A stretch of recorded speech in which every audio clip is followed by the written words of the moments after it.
can always be alone. Somebody's watching me, and I have no price. I'm just an average man with an average life. I work from 9 to 5. Hey, hell, I pay the price. All I want is to be loved. All right, guys, I was just trying to get some things ready for you. I think I should be doing domestic security updates because unfortunately we're not receiving those. And we're constantly in a perpetual state of stress and not understanding what's happening around us. So I thought I'd pop on because this is kind of important. Um, the other day, I had shared on my social media how the actual Signal chats that matter kept referring to President Trump getting tacoed, Taco Tuesday. And today he's going to Iowa, and I see a few influencers casing the place and showcasing where he's going. Now, the reason that I felt urgent to actually get on and advise the public of this is because while you're looking at Minneapolis with these unvetted chats, there's DC is not prepared for what's coming that way. And it's not something as if they're going to burn it down unless it gets, picked up by agitators that we see agitate things in Minnesota and so on. So the reason that I felt that it was extremely important. Hold on a second. Hello? Speaking.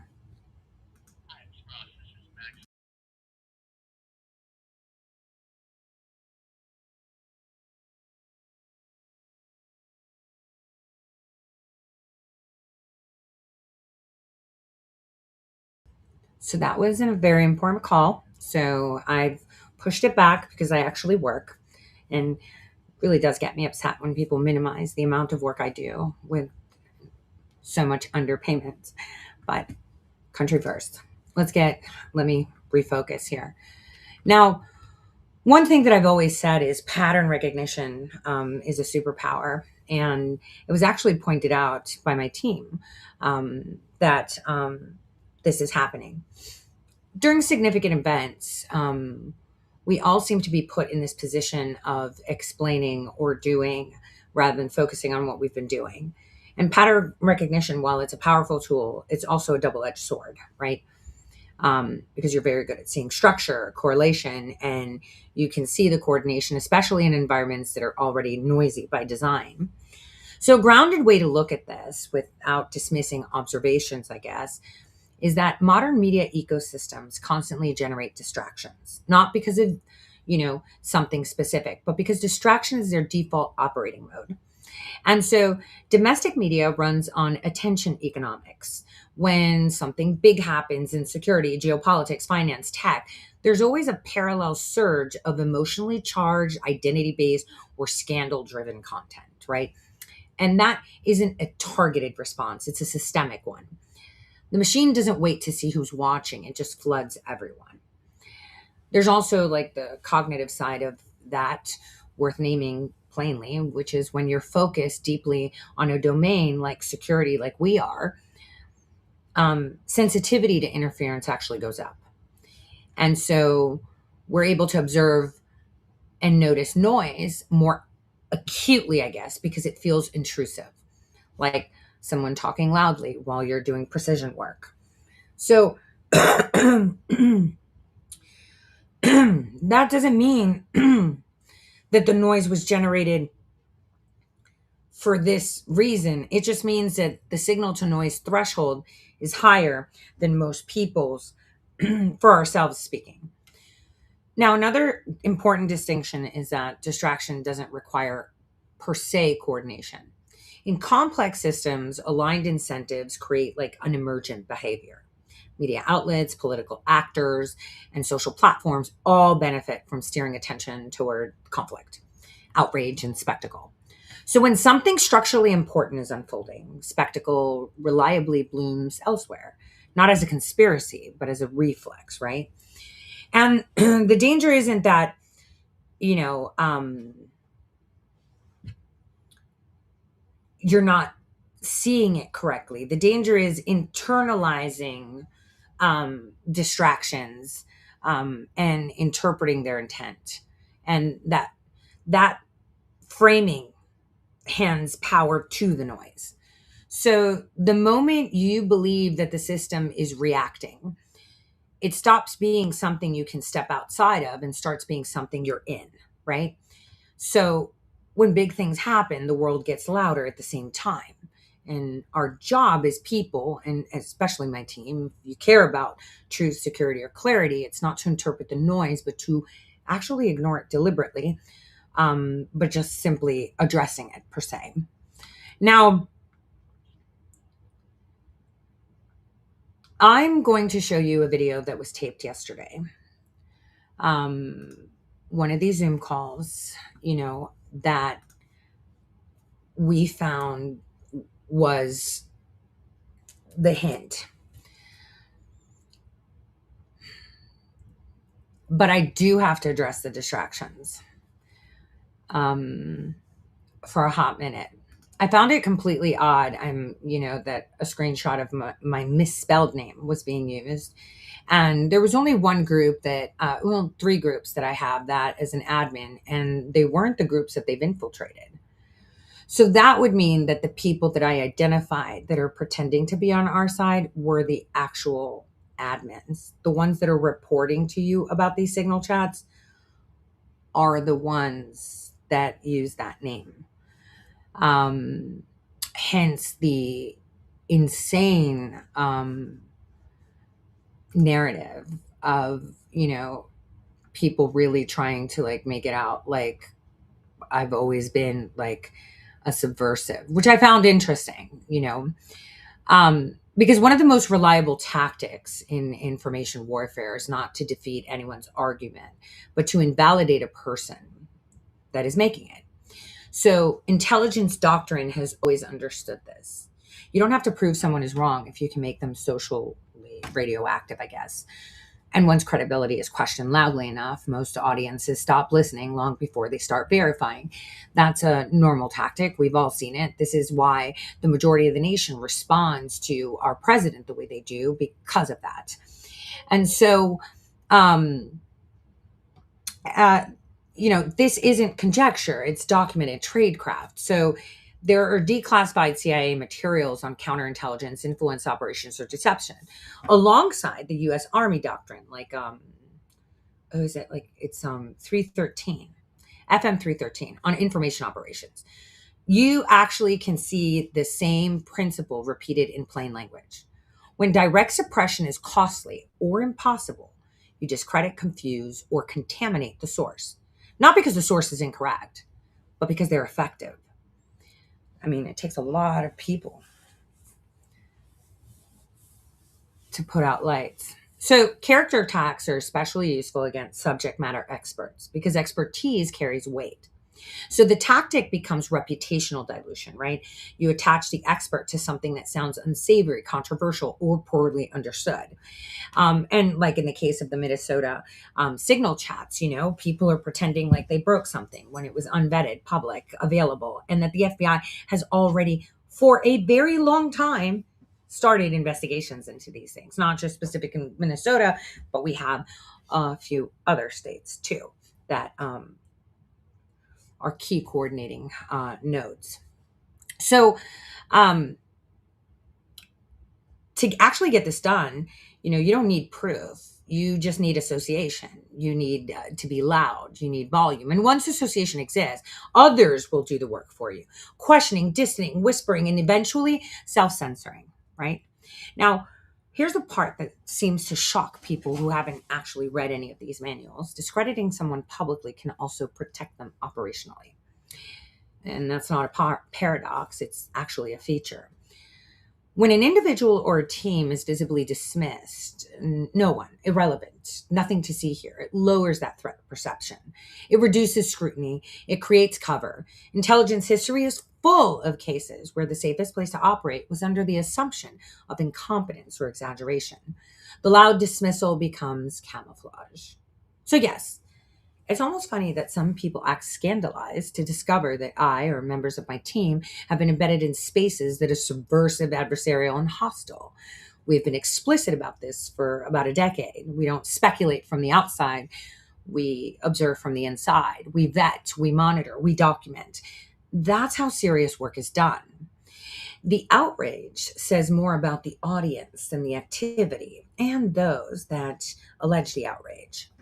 Now, some people react because they believe expertise is a hierarchy they should control, and they decided, quietly or openly, that others don't deserve authority, access, or recognition. Some resent illumination itself. Light is uncomfortable when it exposes things you'd rather keep abstract.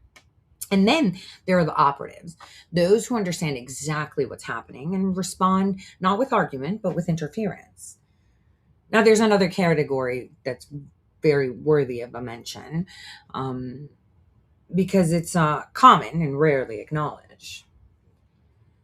These are the people who believe proximity to power equals insight.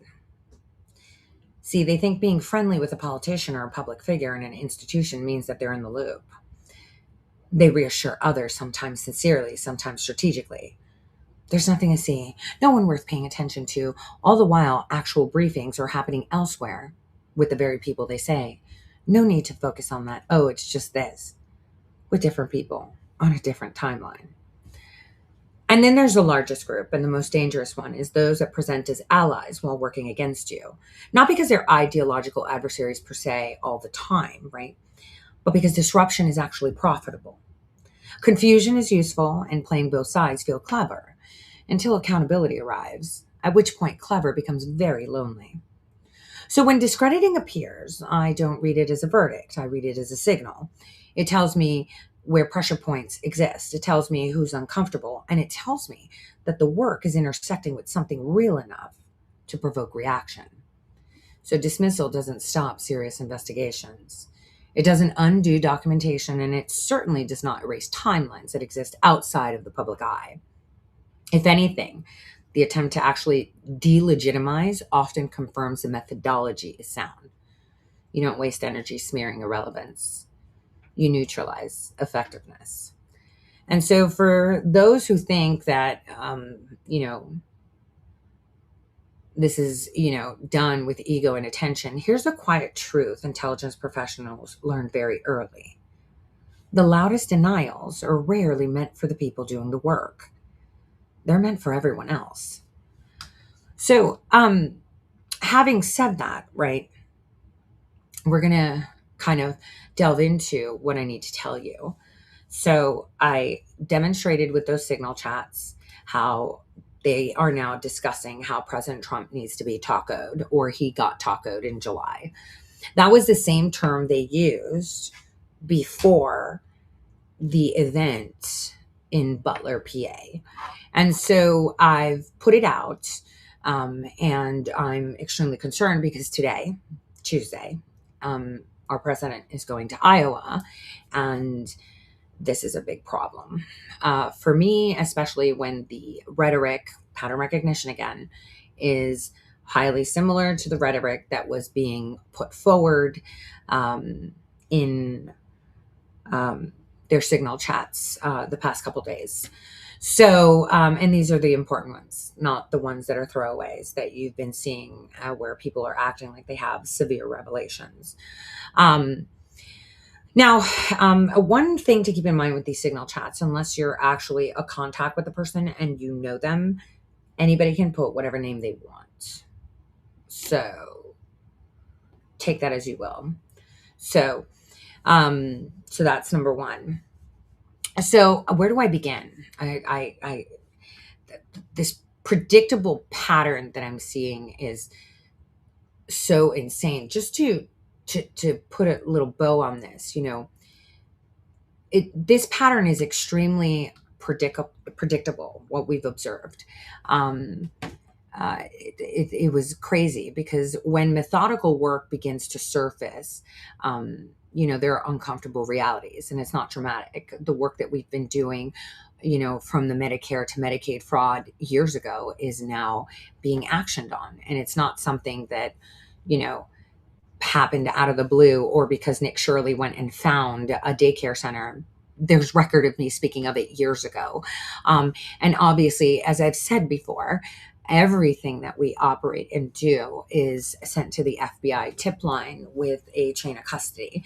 So I I find it really interesting that now that these signal chats are out, um, someone tried to use it as if it was going to affect me. I mean, I did see Millie Weaver pop in, and she should be very careful because we can start talking about her pedo brother and why we really fought. But I'm going to leave that alone. Um, so it's very interesting to see that now that our work is actually coming to the forefront, that people want to claim it. Like, I don't care. It's the FBI's work. My work is pretty much just giving the nodes to them and observing and documenting and getting identifications. So it doesn't make sense. So they knew that this was coming, so they jumped on it. So whoever fed it to Cam did it to remove ownership from the actual people that have been doing the work for over a decade. And I'm not salty about it. I'm saving my country, so I really don't give a shit. But to taint me in the process is really interesting because that indicates that there are just some things that they're not going to be able to correct. And they're hoping that by discrediting what we've been doing, or myself, that it would aid them in dismissing things. Now, this should be a life lesson for all people out there, young and old, no matter what job you have or how you operate, from housewife to CEO. There will always be people that are so small that they will try to garner your light.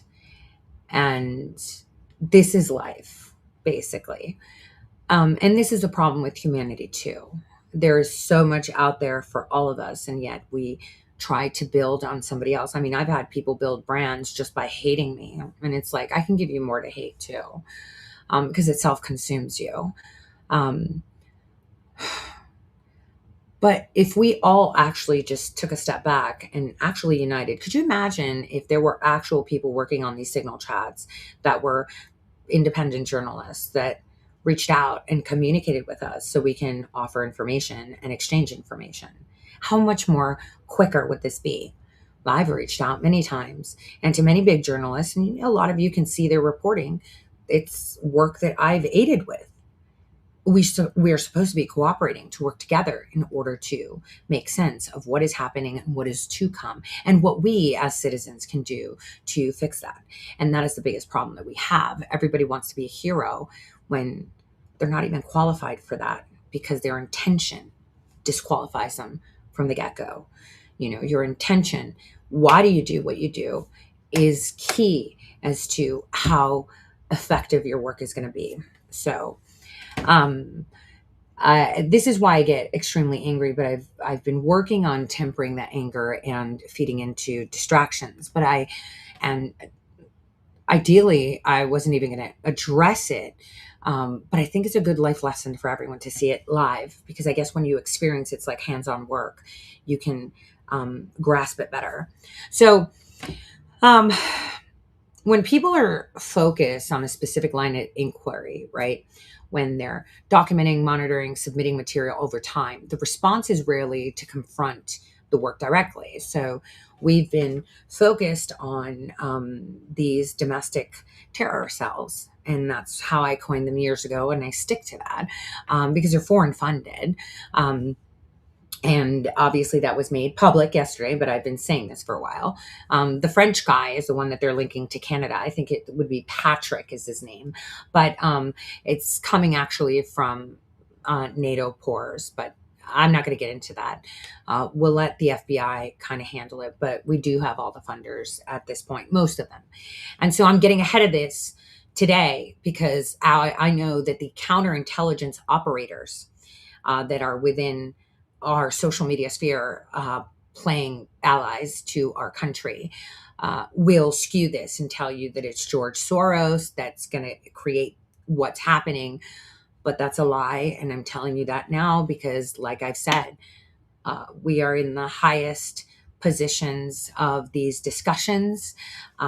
We are with the trainers. We have tete-a-tetes with people like Stefan Chenoweth and Lisa Fithian, who's just the ground operator, and a bunch of other little short, like angry dykes. But the premise of today is to showcase what's happening and what we're not focusing on and what is coming. And this is why it's important to address this. So, as I said, we have been documenting, monitoring, and submitting material over time. We even had some person who called themselves a reporter. Basically, they just read a script. They're just way too dumb to do anything.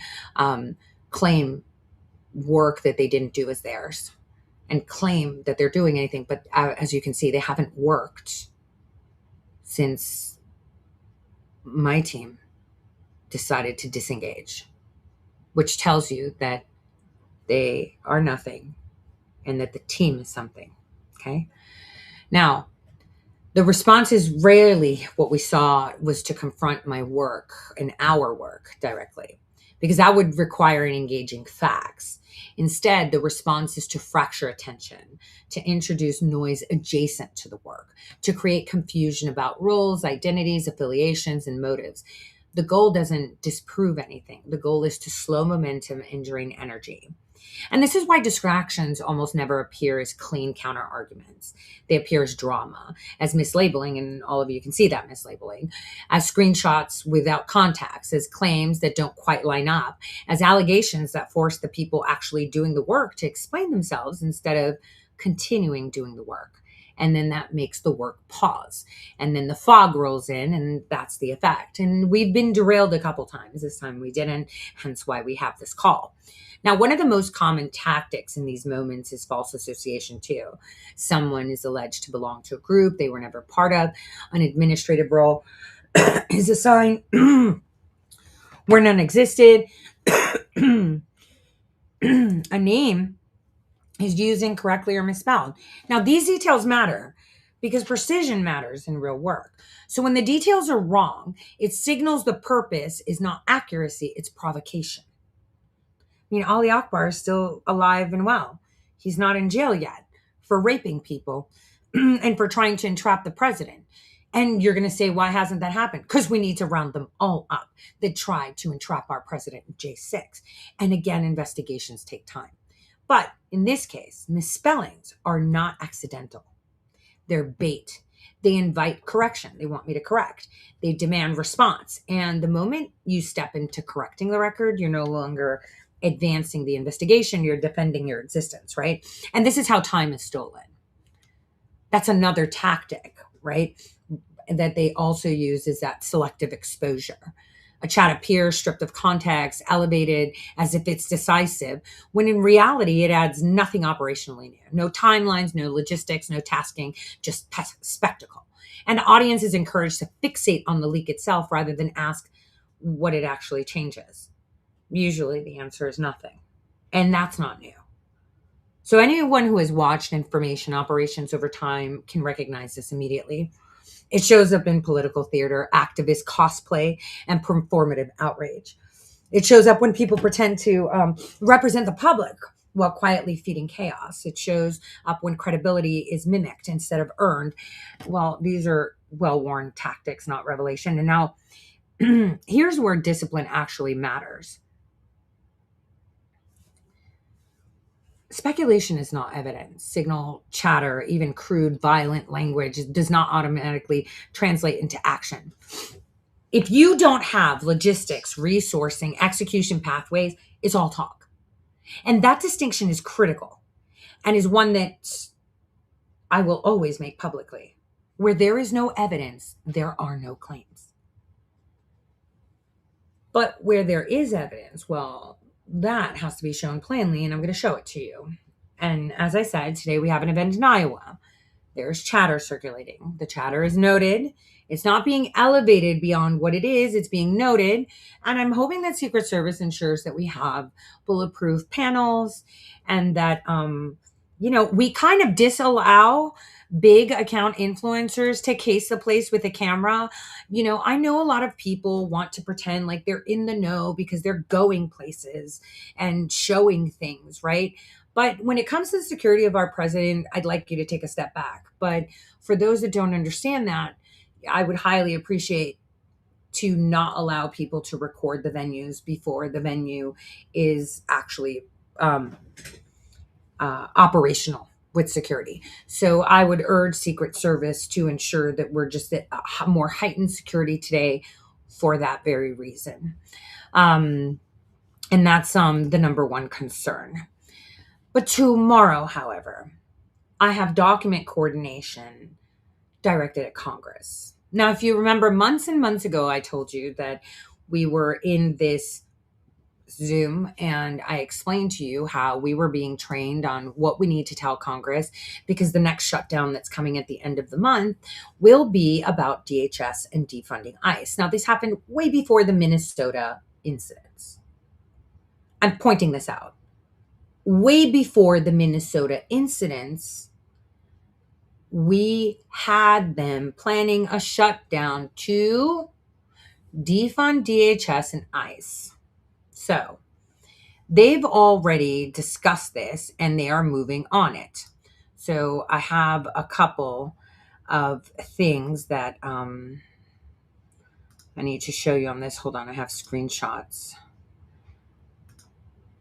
Give me a second. I'm trying to see. No, that's the video that I'm going to show you.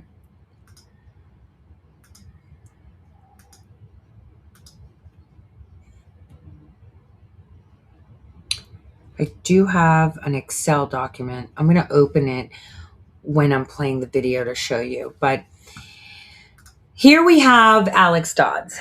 Not another dollar for ICE. Now, who is Alex Dodd? And that's where we need to take a look at it. So Alex Dodd is a female. She's in Washington, D.C., and she's a communications organizer, strategist, and grassroots activist on progressive causes and community empowerment and stuff. So this is a Signal chat. I know it's Alex because I have her saved in my contacts because, I am in their groups, like I said, and I participate in all their activities and training while I document them. This is what I do. This is what the people fund me to do, is protect my country from domestic security threats as well as other things. So here they know that the Senate is expected to vote on a funding bill that includes money for the Department of Homeland Security and ICE. Now, number one, they're already funded for this year through the omnibus bill.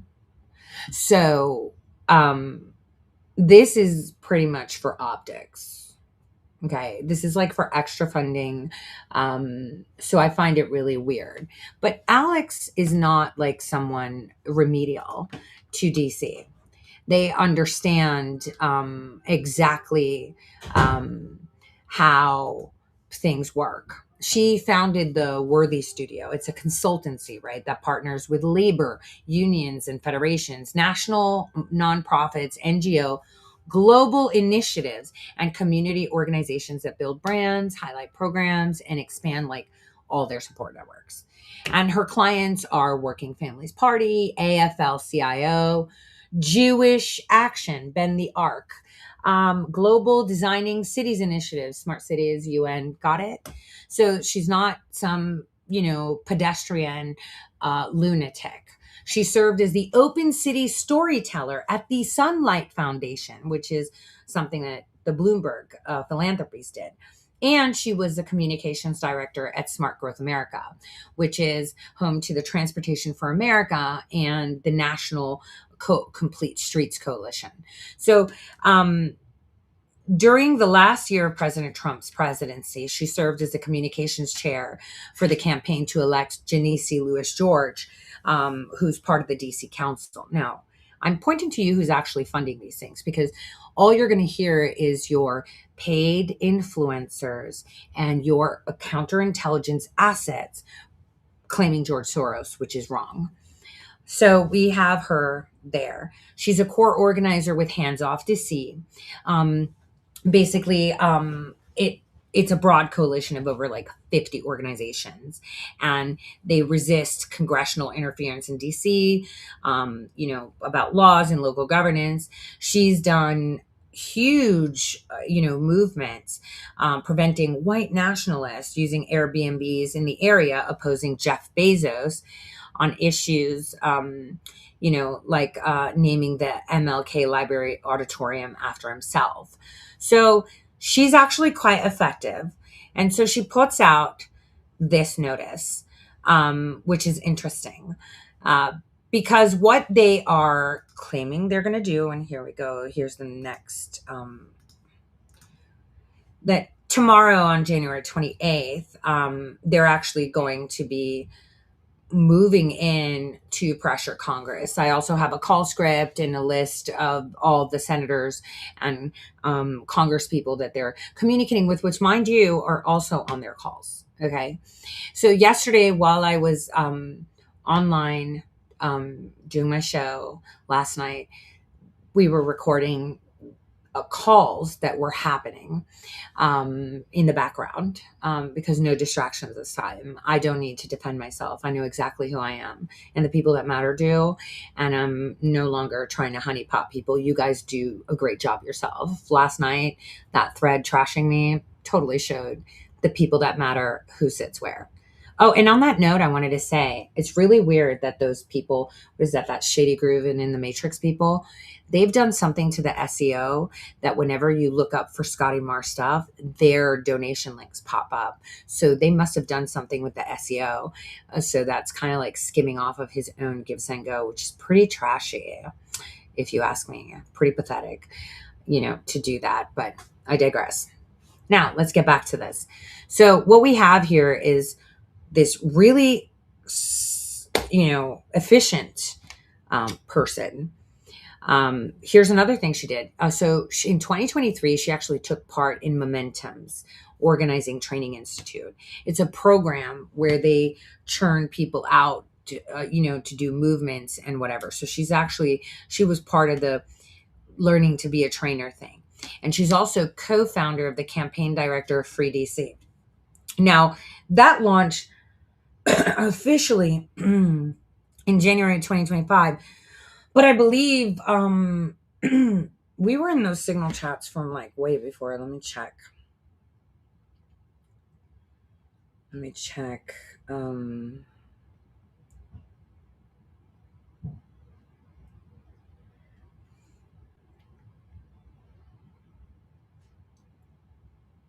Yeah, it was way before that. It was way before that. So these people have actually started all of these organized operations early on. So Free DC advocates for like home rule, resident control, resistance to congressional and executive interference, and collaborating with unions, immigrant rights groups, all that stuff. Now she's actually extremely active. And she lives and works in DC.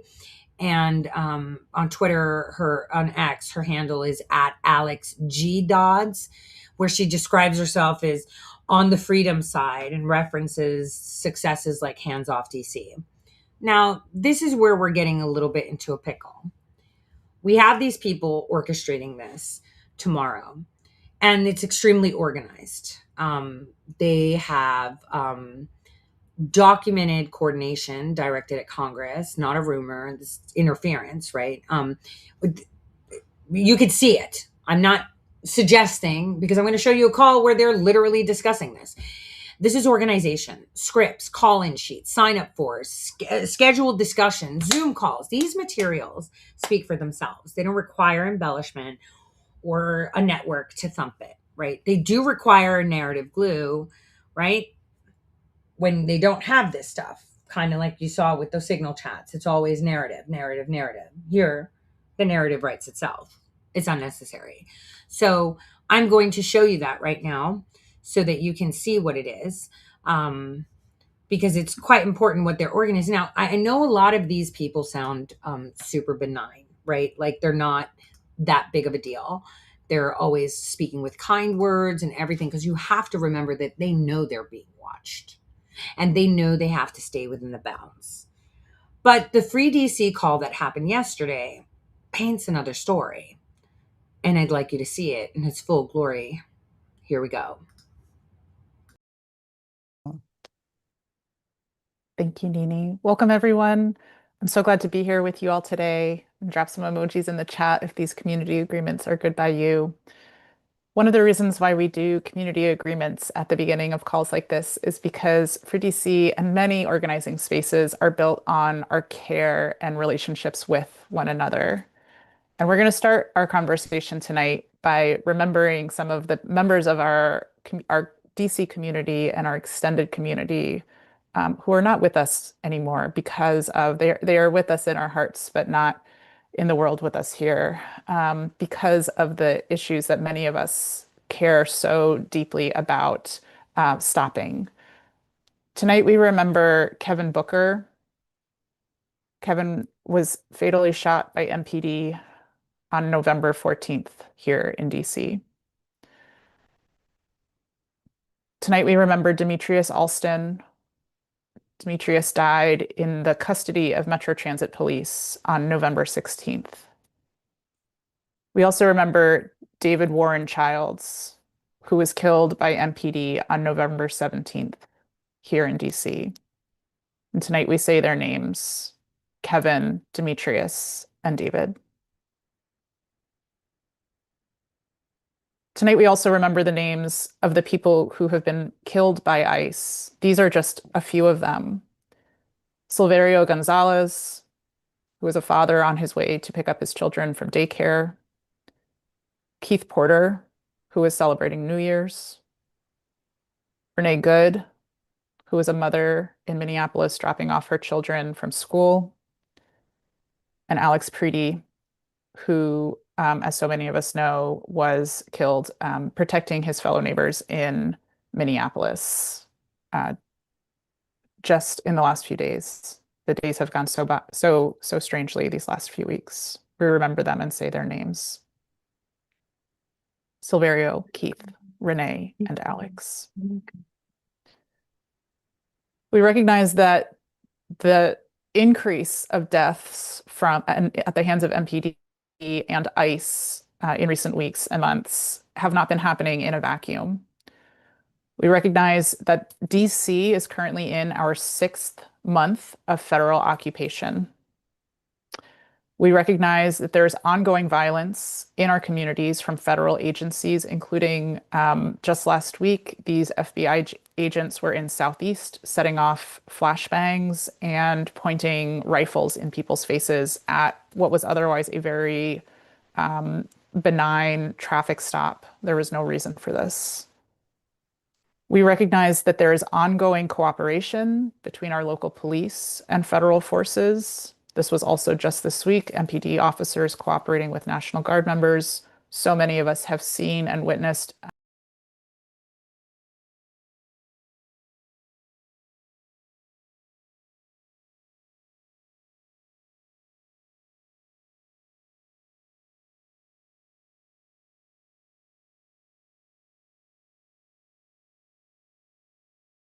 Ooh, you can't hear me. I had to disrupt the feed 1 second. I'm going to show you how these people find everything, because law enforcement is actually involved too in updating the databases. And we're going to go through it together. Are you ready? Do you want to see it? Share this, because I'm going to show you where they store all the license plates, just so you know, because sharing them on a chat is not illegal. But when you have the actual pictures and metadata of who, what, when, and where, well, so I'm going to make this public just to cut some thunder. How about that? Let's go. You ready for this? Are you guys ready? Okay, let's take a look. Look at this. Thank you, Nini. Welcome, everyone. Why? I'm so glad to be here with you all today. Drop some emojis in the chat if There we these go. community There we go. All right, let's take a look. Wait, let's take a look. 1 second, because I have my puppies.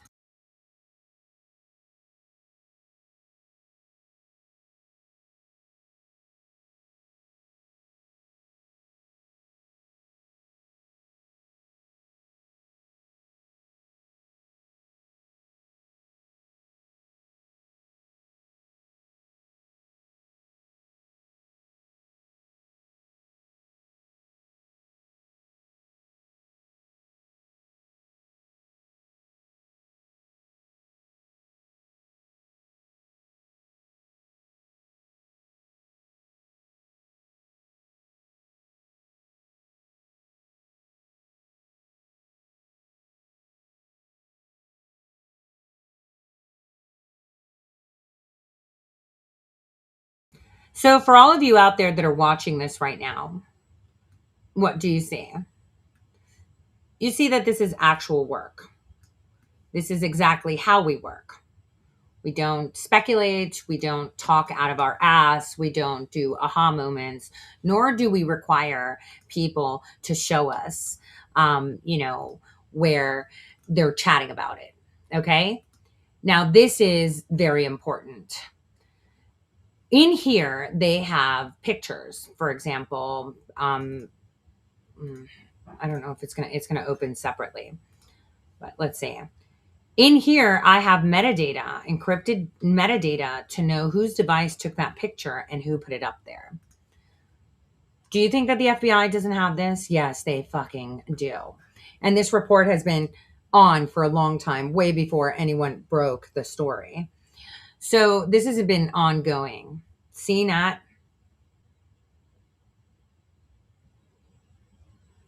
Why is that important? Why is it important if it was seen at the Whipple building? Who is giving it? Look, timestamps. And here's the thing.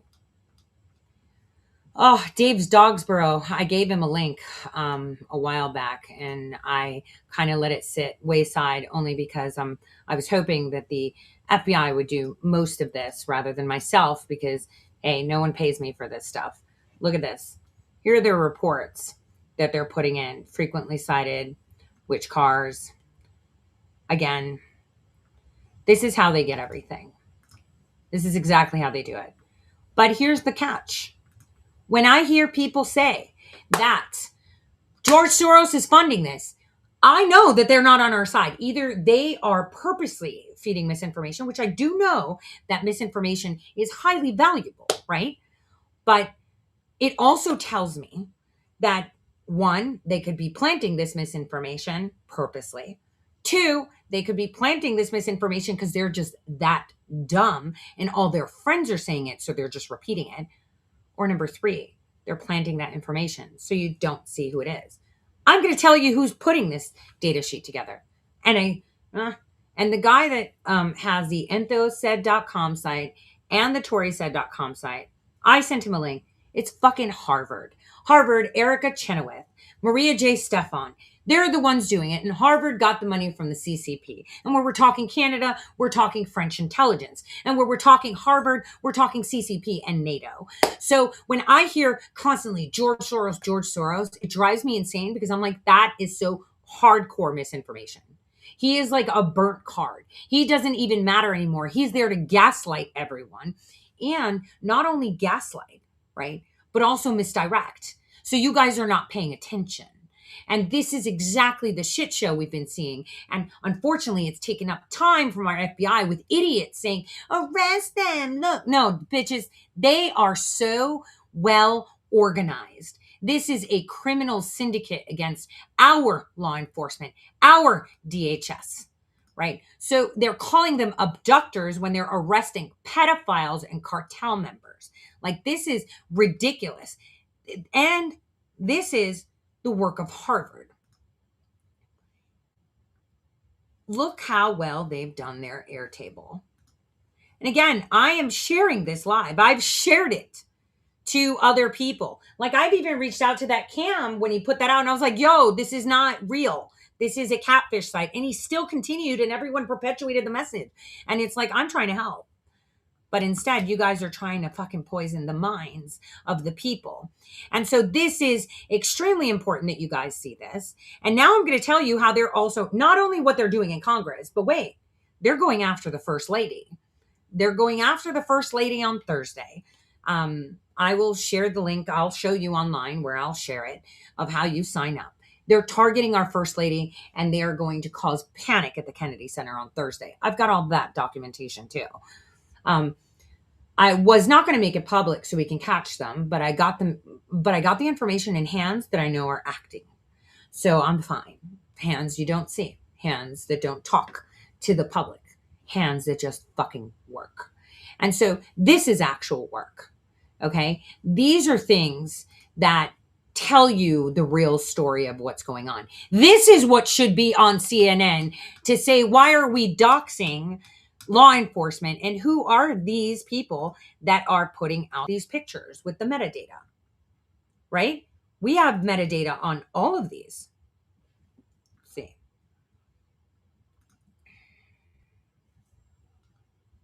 Metadata on all of these are here, and you can find where, what, the source, the whole 9 yards.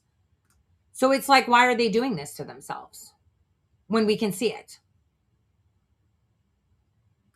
So again, when I hear people breaking news for work that we've been doing for a while, and I know the FBI has been working so hard. I mean, look, they've even got North Dakota plates. They're labeling them. But here, these are the people we need to be looking for.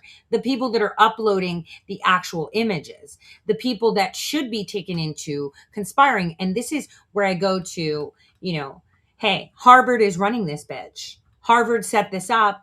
And months ago, I sent David Dogsborough, hey, I want to map this out. And he saw it. He's like, holy shit, this is insane. They're tracking every single protest. They're building air tables for this. And when I talk about HUMA, I'm referring to the HUMA that's at Harvard. And when I'm speaking of Harvard, I'm talking CCP. This is highly important. Funny how, Canada flips and they're going with China, something I said years ago again, because obviously we're working with real elbow grease, right? We're working. And these are one of the most astounding things you'll ever see. Now, I'm going to be a bitch and I'm going to tweet the fucking link out right under the feed so people can see it themselves. Because why not? I can burn that link. Why not? We've already archived it and I got it. And that's what I'm about to do. I'm going to share this to all of X for all those to see under my stream. So let's get back to the video. Let's get back to the video now. Where are we? Here we go. And I'll jump to the 3-minute mark.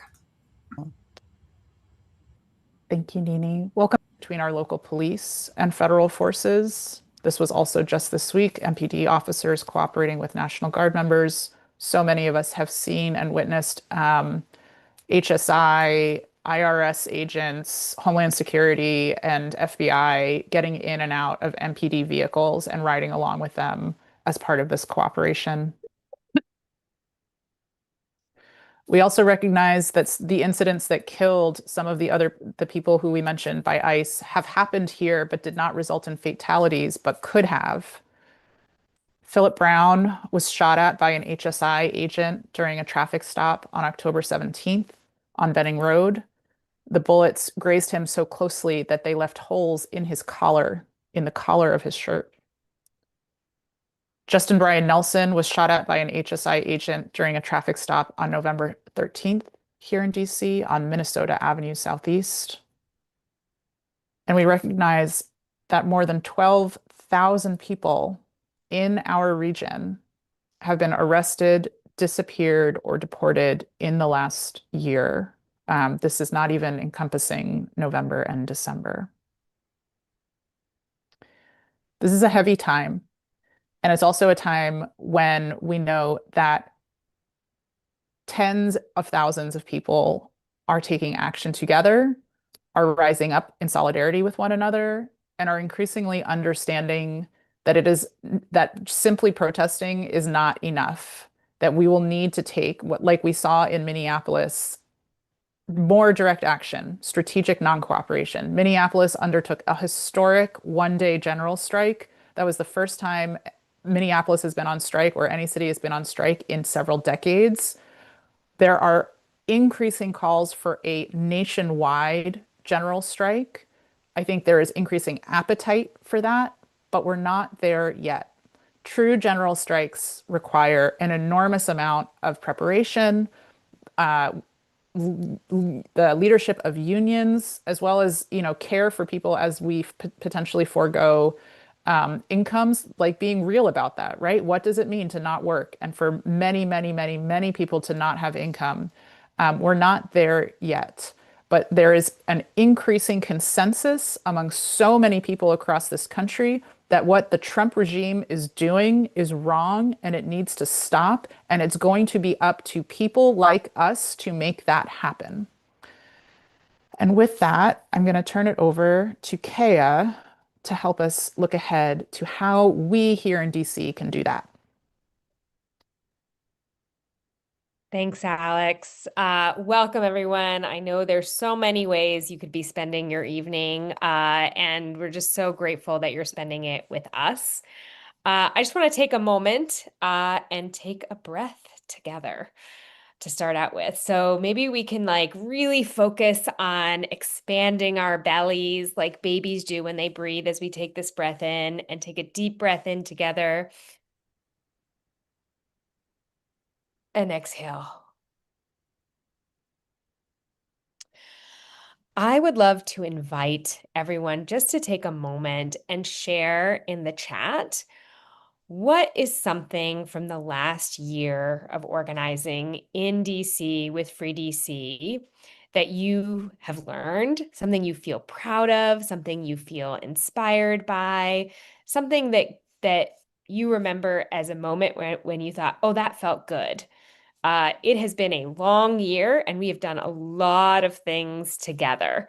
And I'd love us to just take a moment and remember what some of those things are. Noise making in our communities, banging pots and pans, meeting up in Malcolm X Park, growing slowly over the years, relationships and connections, school support and rapid response teams, so homemade art and protest, learning about DC local government, jury training with Harriet's Wildest Dreams, dance parties, meeting neighbors, reading groups, Washington Spirit games, and the 51st minute, and hearing that chant ring through as tens of thousands of people chanted Free DC.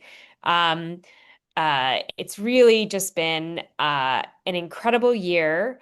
Rapid response, mutual aid. So many of you have been out wheat pasting, responding to ICE, protecting your neighbors, standing shoulder to shoulder with folks, canvassing, connecting, lobbying. So many things that have brought us together as a community over the last year. Energy at Target. We've been boycotting together. We've been learning how to not cooperate. We've been walking out, student walkout at AU, shout out. Hundreds and hundreds of actions that all of you have taken that got us through this year.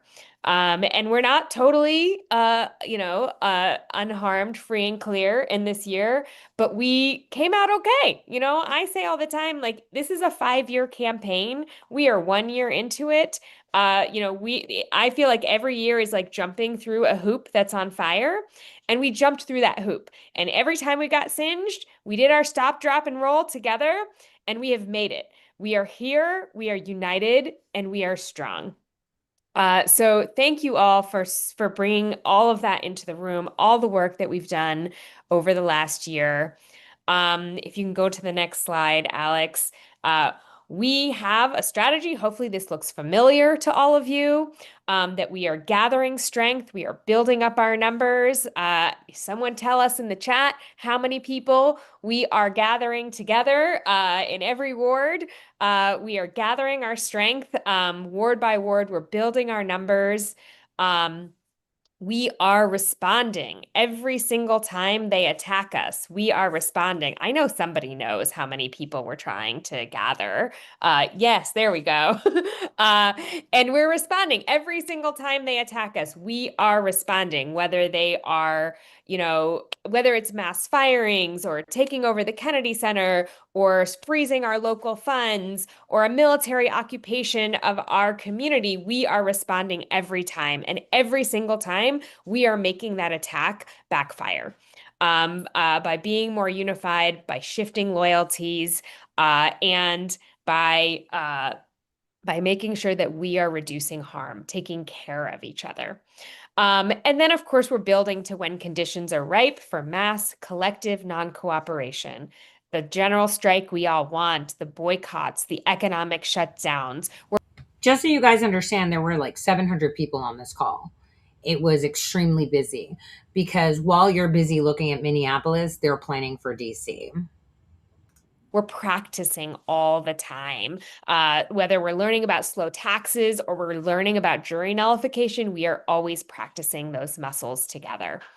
So that's our strategy. It continues to be our strategy. And so we have a plan, and we have a year ahead of us when it comes to implementing this plan. I think people realize we have an election coming up in June. We have our primary, and that is happening in the context. They want there to be the National Guard deployed and armed at that time. They want these thugs, these gangs of federal agents roaming our streets during an election when people need to feel safe to go vote. They want Jeffrey Carroll to be in charge of the MPD, the person who the White House. It's not jury notification, it's jury nullification. Pay attention. And what someone said, this is primary source material. They're telling you what they're doing. I'm showing you what they're planning. You know, you're listening to them and saying, oh, these are crazy people. You need to be paying attention to what they say. Wait till you hear the judge speak. How about that? Wait till you hear I'm like surprised. My posts are being suppressed. I actually, saw that people sent me a copy. It didn't cover it, but I put in to promote this so that I can get in front of people. And X took my money and it's still not promoted. I'm getting the average views that I always get. Like, this is fucking crazy. This is primary source material. This is shit where they're telling you they did this shit last night and we multitask. We're all over this. You should also be paying attention to the chats on the side and see what they're saying. This is 700 people on one fucking call. Someone's paying for that bill, by the way, right? Because we all know over so many, you pay a lot on Zoom. So pay attention to what they're saying, please. Other than the fact that they sound crazy, to them, it's real. To some of them, they're just operations. So let's go.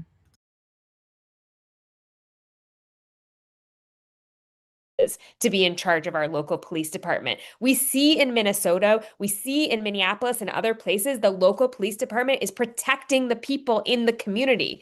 We deserve that too. We deserve to have a local government that protects us. And in this year, we're going to keep having these attacks from Congress and these attacks from this administration, from Stephen Miller, who runs this Safe and Beautiful task force, from Pam Bondi, from Trump. And so we know that we are going to have to jump through another hoop that is on fire, and we're going to do it together. And we are going to do it in a way that is both planned and methodical, but also joyful and take up space. So if we can go to the next slide, right now, in this moment, we are in the middle of a cycle of attack. This is a moment where we can really make their attacks backfire on them. We have already seen that they are trying to appease Congress by making small moves here and there, right? By taking Bovino off of CPD. That is not enough, not by a long shot. So we have got to pressure Congress in this moment. So did you guys hear that comment now that Bovino is gone? That was actually misinformation. Who was the one that stated that? Nick Sorter. So where is Nick Sorter getting his information? I'm trying to point things out to you. I hope you're paying attention. Get a lot out of this moment if we hang together and we apply pressure. And so that's why on Wednesday, we're going to be gathering at 11 a.m. at St. Mark's Church.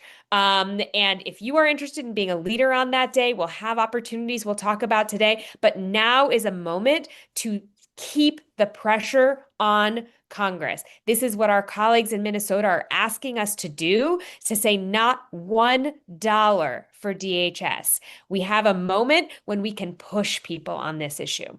The second thing is that we have a moment, and again, we've been asked by our colleagues in Minnesota to stay focused on this when we can pressure companies. One of those pillars of support, we can pressure these corporations. We are 1 year into our friends at Boycott Target keeping up a continual boycott of Target in DC.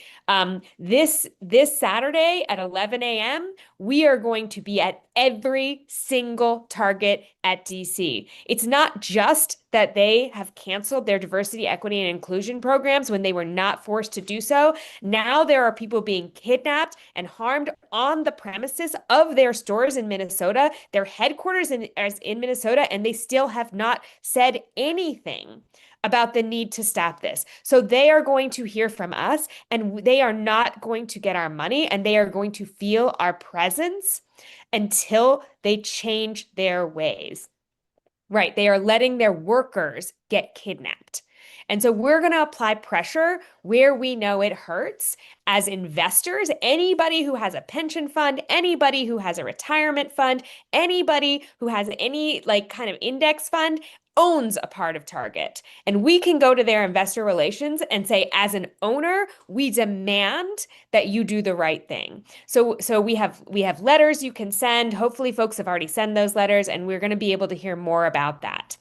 And last but not least, we have to pressure our local government in this moment. We have had so much collusion with the federal government. Our local government is meeting with Stephen Miller's task force on a regular basis. They are, as we've seen the pictures, I have seen it with my own eyes many times. I have seen MPD supporting federal agents, and these are federal agents who are kidnapping our neighbors in the middle of the night, who are shooting into cars, who are throwing sound bombs, who are pointing their long rifles into people's faces, who are detaining and arresting people with no due process, right? Like they're just violating our Fourth Amendment rights, and our local government is not protecting us.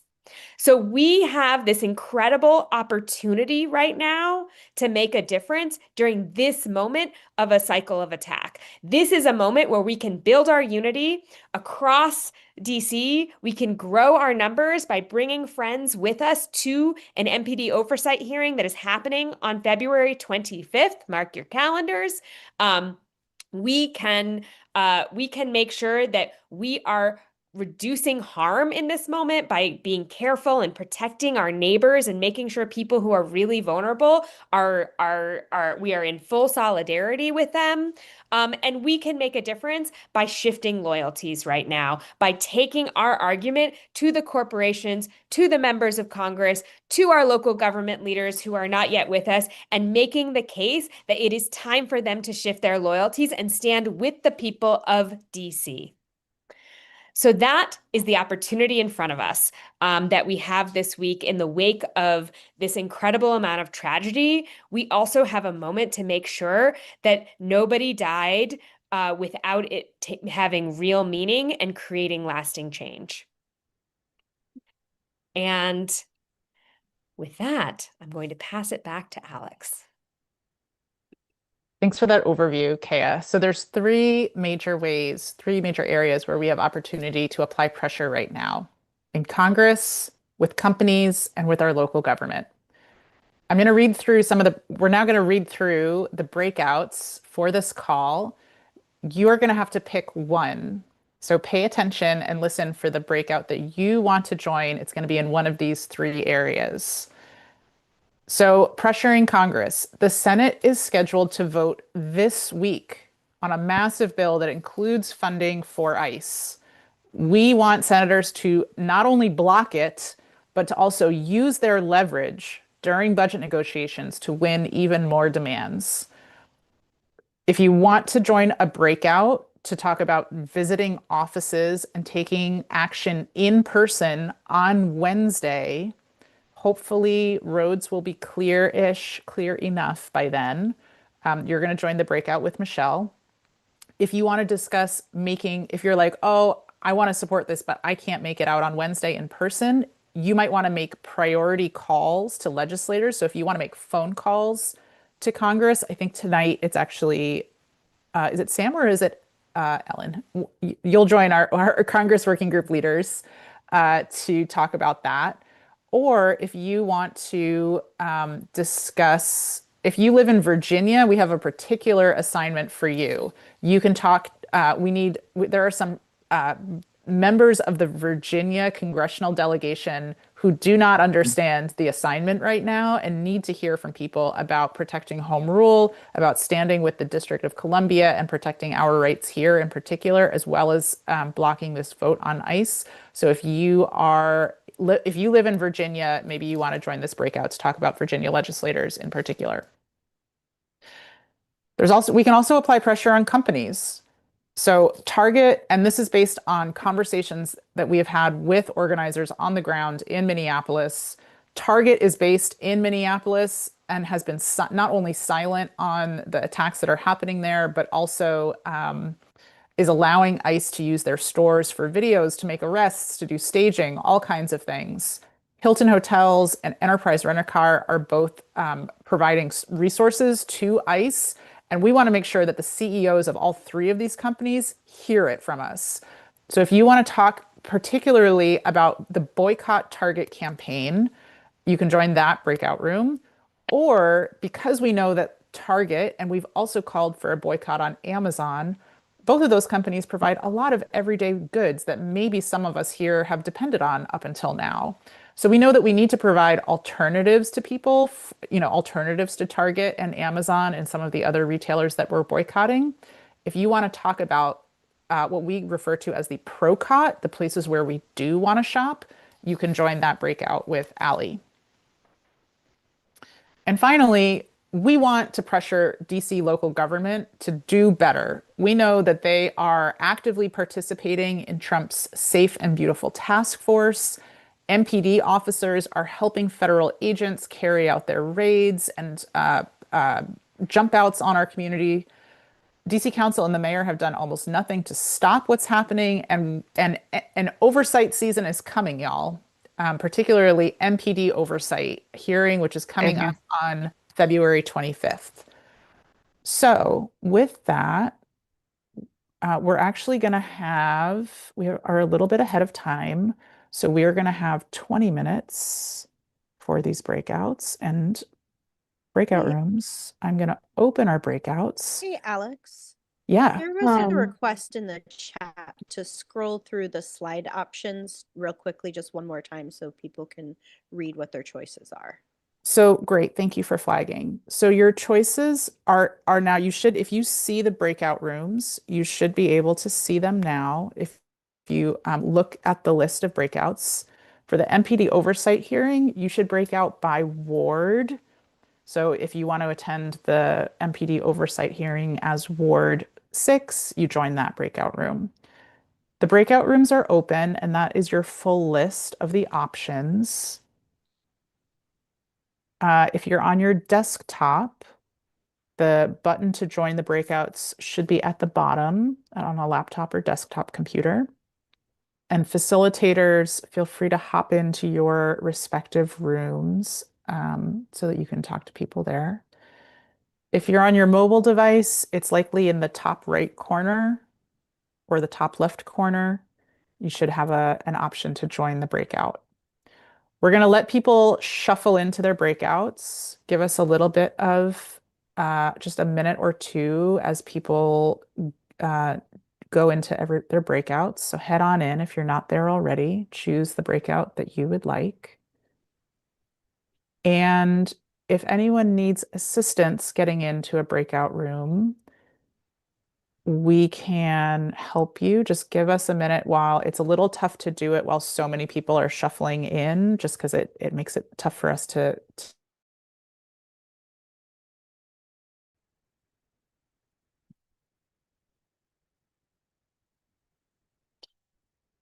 Okay, the first thing I'm going to do is I'm going to share the Signal chat for the Congress Working Group in Free DC. I want to see an emoji from people who are already in the Congress Working Group. Who's already in? Anne's in there, yes. Hi, guys. So if you're not yet in the Congress Working Group and you'd like to be involved in what's going on with defending DC autonomy in Congress, you can join our Congress Working Group. And we do vet people before letting them in just to make sure you've been through orientation. So you can expect one of our team members to reach out to you shortly if you request to join our working group.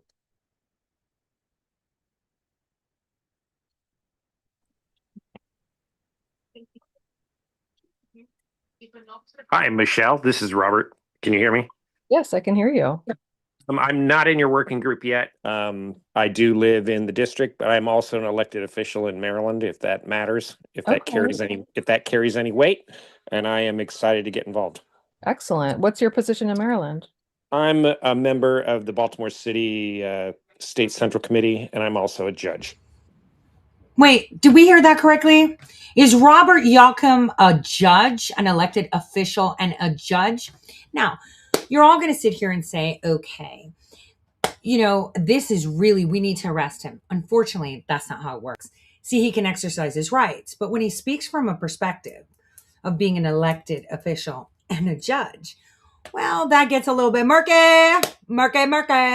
So let's continue. Let's hear what Judge Yocum has to say. Okay, welcome. Thank you. Yes, go ahead.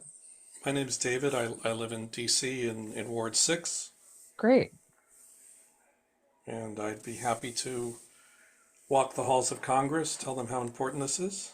Excellent. Or call. I made a whole bunch of calls today, but You just did? on my own. How Yeah. did the calls go for you? Well, I couldn't do it when I was at work, so I had to do it after work, Okay. and it went to voicemail mainly. Sure. But I left messages, so.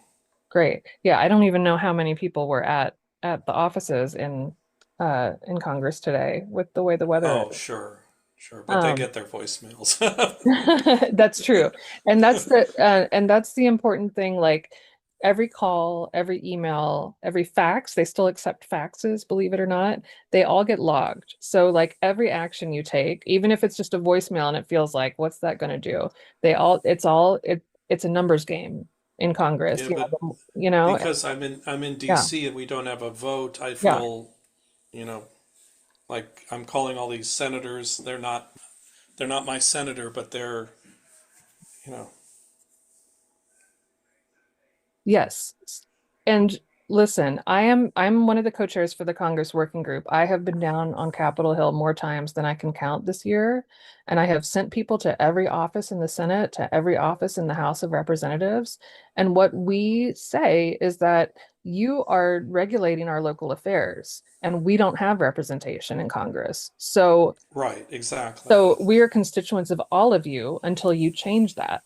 If you don't want us bothering you in your offices, go ahead and give us statehood and we'll have our own representative to bother. But right now, if you're from New Hampshire and you're trying to regulate DC, then you're going to have DC people showing up in your office. Right. So that's the posture that we take. So I just shared in the chat, the Signal chat for Wednesday specifically.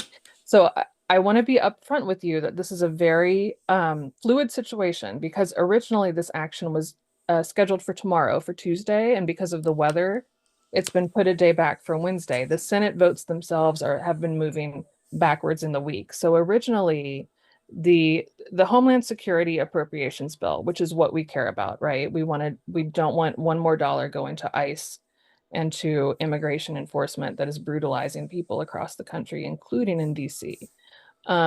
That was originally scheduled for tomorrow. It has been pushed back. We believe the vote on Homeland Security funding is now going to occur on Thursday.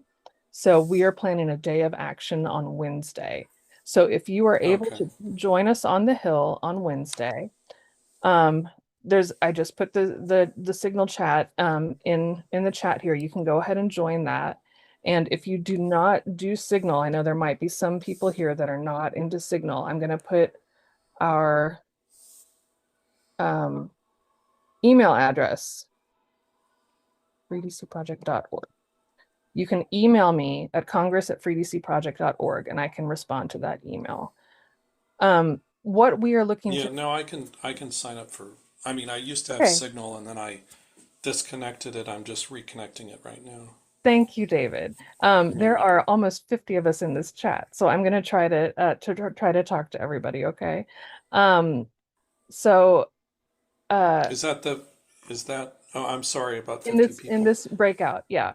Oh, am I in the Signal now? Can you You see no, no, me no, I'm or? sorry. In the breakout, in the Zoom breakout, there are almost 50 of us. Okay, thank So let me continue that on Wednesday, the plan is going to be to have a press conference in the morning, followed by visits to key Senate offices in the afternoon. And things have been moving very quickly in the Senate. A lot of Democrats that formerly were kind of on the fence or have voted with Republicans on the past have come out saying that they cannot vote for this Homeland Security bill. So we think this is a good moment to show up in numbers and make sure that they back up those statements that they have been putting out with their actual votes. So anyone who is able to come down and join us, we are going to visit these senators. We're going to deliver our list of demands, because we think voting against the Homeland Security appropriations is the first step and only the first step, and there's a lot more that needs to be done.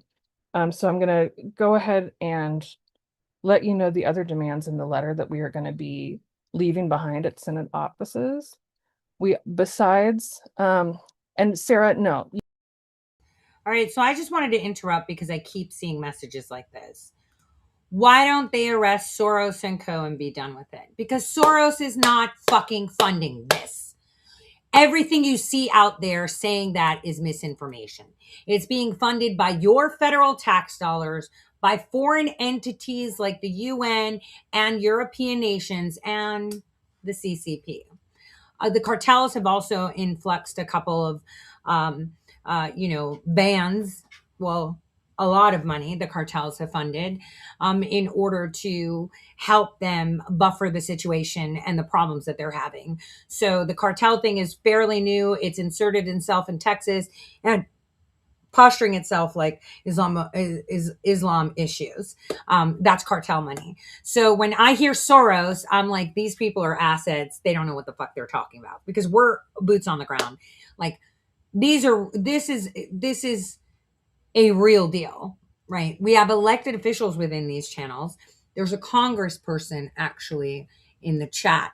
Maybe you can spot them because we have. So, it's unfortunate that we're in this position, but it's very important that I dispel, bullshit for factual stuff. And this is the problem that we have remedial shit going out and going viral when it's wrong.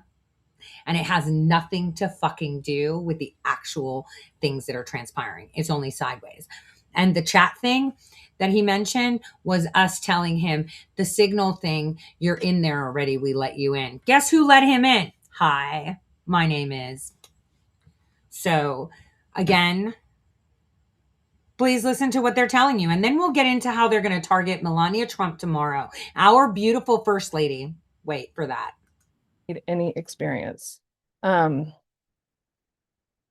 We accept people with lots of experience, with no experience. I have led so many people through lobby days this year that have never showed up on Capitol Hill because we've never had a reason to, right? Because we don't have representation, but now our rights are under attack and we have to go and defend ourselves. So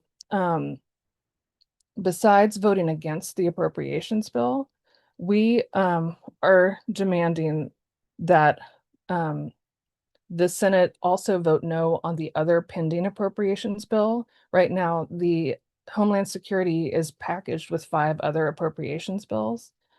And we want no votes on all appropriations until Republicans in the Congress agree to these things. The first is rescinding the $170 billion that Homeland Security got for immigration enforcement in the reconciliation package last year. It's an unprecedented amount of money that's like larger than almost every military in the world. And it's obviously being misused to brutalize people, to trample on constitutional rights, to lock up citizens for no good reason. to lock up people who have no criminal record. So that money needs to be taken away. We also want to provide accountability for the shooting deaths of the 4 people that we talked about earlier in the call. And there have also been 53 deaths in ICE and CBP custody since Kristi Noem has taken over Homeland Security. And those all need to be independently investigated by either a Senate Independent Committee or by local authorities, not by Homeland Security itself. We also want Congress to guarantee unscheduled oversight visits by members of Congress to the 70,000 people currently being detained by Homeland Security. And this is our one local demand. Most of our demands are national, but we also think that DC needs to have local control of our own DC National Guard. Because if y'all have seen in Minnesota what has happened over the last couple of days, Walz has called out the state National Guard to de-escalate and to help protect citizens. And in DC, we're facing the opposite situation where the National Guard has been called out to walk around and intimidate people against the wishes of the DC people. We also demand the resignation or termination of Stephen Miller and the impeachment and removal of Kristi Noem. So it's a long list of demands, but if you don't ask, you don't get. So Can you what ask we're going one more for. thing, like to unmask the agents? I mean, that I think that would be a good step. I think that what we are going for is kind of more broad than that, that we want the agency defunded. We don't want any more funding to go to it. Understood. I don't know that unmasking is going to solve anything. Do you know which senators are on the fence that are likely candidates to be shifted? Yeah, I mean, there have been a surprising amount of Democratic senators, including senators that have voted with Republicans in the past to avert shutdowns, that have come out against the Homeland Security bill, like Cortez Masto, who have voted with the Republicans a lot, has come out saying that she does not, she can't vote for this Homeland Security bill. Jackie Rosen has come out calling for the impeachment of Secretary Noem, which is incredible. But we want to visit those moderate Democrats to make sure that they actually follow through on those statements. Fetterman, of course, is always the Democrat that we have to target the most because he votes with Republicans, it seems like, more than he votes with Democrats. And we are also, because of the way that tides are kind of moving, we're starting to look at maybe some Republican offices we could visit to persuade. Maybe Rand Paul could be persuaded. Maybe Susan Collins and Lisa Murkowski could be persuaded, because there are so many Democrats that have already come out on our side. But the more people we can get showing up in the Senate to show how strongly we feel about this issue, the better things will turn out for us. This is what happened in March with the continuing resolution, if any of you were around for that. The Senate ended up passing the DC Local Funds Act because of how many of us showed up in person to complain about the continuing resolution. What about senators that are retiring, that they have nothing to lose? Right, Tillis for sure. Yeah, right? and Mike Bennett in Colorado. And Mike Bennett in Colorado. Yes, those are 2 excellent targets. And Dick Durbin. In Durbin, yeah. And my family's from Colorado. I can easily go to Mike Bennett's office. Excellent. Yes. Yeah, he's definitely always on our short list of senators to visit and try to persuade. Does anybody have any basic questions after that? If you want to unmute or raise your hand. I have a question. Go for it. Just a logistics question. Yeah. And this might be in the signal once we get vetted or join, but on the day of, do we literally just show up and do we get a list? Like, what if we don't have, I guess, like a preference, or just curious about that. And then also like a script or something to use. Sure, those are great questions. So Wednesday, we will be planning to show up. There is a schedule, and this is all a bit fluid, so we will be giving updates in the Signal chat. But the plan is to have a press conference at 11, and then to move from there to lunch and then to office visits. And we are organizing people who have been to lobby visits before to lead groups of people. And so you'll get into a group and you'll get an assignment to go to like 2 or 3 Senate offices. And if you have connections with a certain state, that's good to know. If not, we can send you, wherever. But we will have a team of volunteers there ready to help you out. And we have the leave behind letter for senators that can be used, that you can look through for the talking points. But one thing I always say to people every time you visit an office of a representative is that one thing that you have expertise in that nobody else has expertise in is your own personal story. So if you have any experience personally, maybe you witnessed an encounter with ICE agents and people in DC. Maybe you saw someone get abducted. Maybe you walked past the National Guard in the metro with your child who was scared. Whatever experience you have personally with federal overreach, bring that to the meeting. And that's something that that offices really respond to. Tim, go ahead. Thank you, Michelle. I went to a lobbying day a few months ago, and I joined the Congress Signal chat. And I just have to say, it's a little intimidating. Okay. Because you guys have so much expertise and so much knowledge, and you have this, and it's wonderful. It's really, really great. But I wonder if you could just say a word about how a person who has not worked on the Hill, who is not done lobbying per se, volunteer, can really be engaged in a way that's meaningful and helpful without having to study for 3 years and learning all the rules and regulations and the first cousin of the chief of staff of every senator and things like that. Yes, it is intimidating, and I still get intimidated by it because there's always more to learn. There's always a new procedural hurdle that I was like, I didn't know that existed, but apparently it does. What I say is that you know why you're showing up, you know what you care about. If you talk about what you care about, people will listen.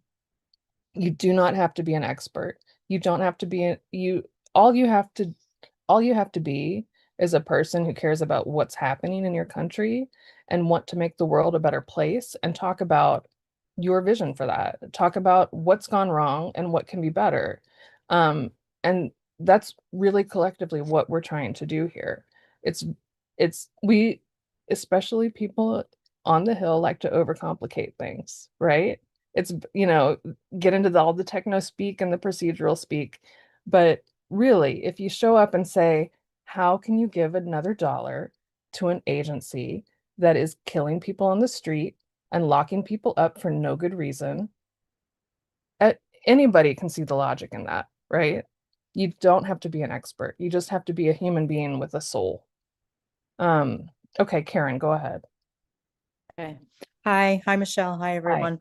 I did a couple of these lobbying days in the summer.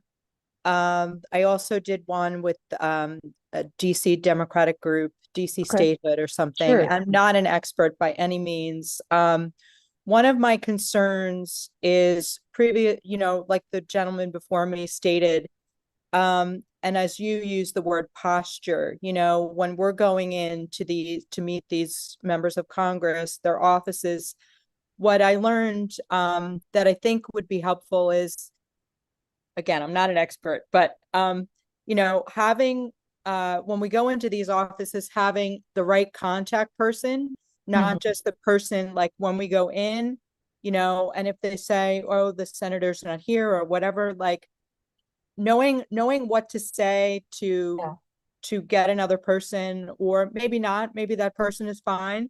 Also, having as a team, having the right kind of team approach. And we did practice that with and I thought that was helpful. Even though I may sound somewhat assertive here also, like the other person said, you know, like when I get there, if different people start talking and I don't find that it's going anywhere, I do not know what to say, but I feel frustrated, like how can we move this forward? So that kind of thing. How can, I don't know if not necessarily, I don't want an answer in this moment, but how can we be most effective with the time that we have? And Sure. what is the right approach? I mean, I appreciate hearing like we have personal stories, like you just said about, you know, for example, in Minneapolis, Walt said, you know, sent the National Guard in to protect the people. You know, we don't have that. So it's not, in my opinion, it's not like we're going to ask them. We're going to be more assertive, not angry, but more assertive and telling them this is what we need and how to do that most effectively. So Yes. helps. Yeah, I recommend going in, being assertive, using your voice, taking up space, you know, telling them why this is so important and why we have fewer rights than people in Minnesota do, even though Minnesota is a war zone right now. But if it came to, you know, if they brought the same level of heat to DC, we would be even less, like, you know, less able to defend ourselves. I think we can show up with the urgency that the situation demands, you know, um, and really stick to the top line ask, which is that we can't give another dollar to this agency. This agency is lawless. We cannot give them more money to continue doing what they're doing. And I think we're about to get locked out. So pleasure talking with all of you. Thumbs up, some hearts. Informative. Great. Tell us what group you were in too. Oh, great. Getting ready to do calls, getting ready to call senators. Amazing. So many things for Ward 1, being ready. Yes. Crew building, how to get people in, Procot. Ward 2, so helpful. Thank you, Ellen, for helping folks make phone calls, calling senators. We've got calendars, we've got Procop folks, Congress visits, making connections for the MPD oversight. Let's exercise some oversight. Yes, let's. Let us do that. Exercise some oversight. Yes.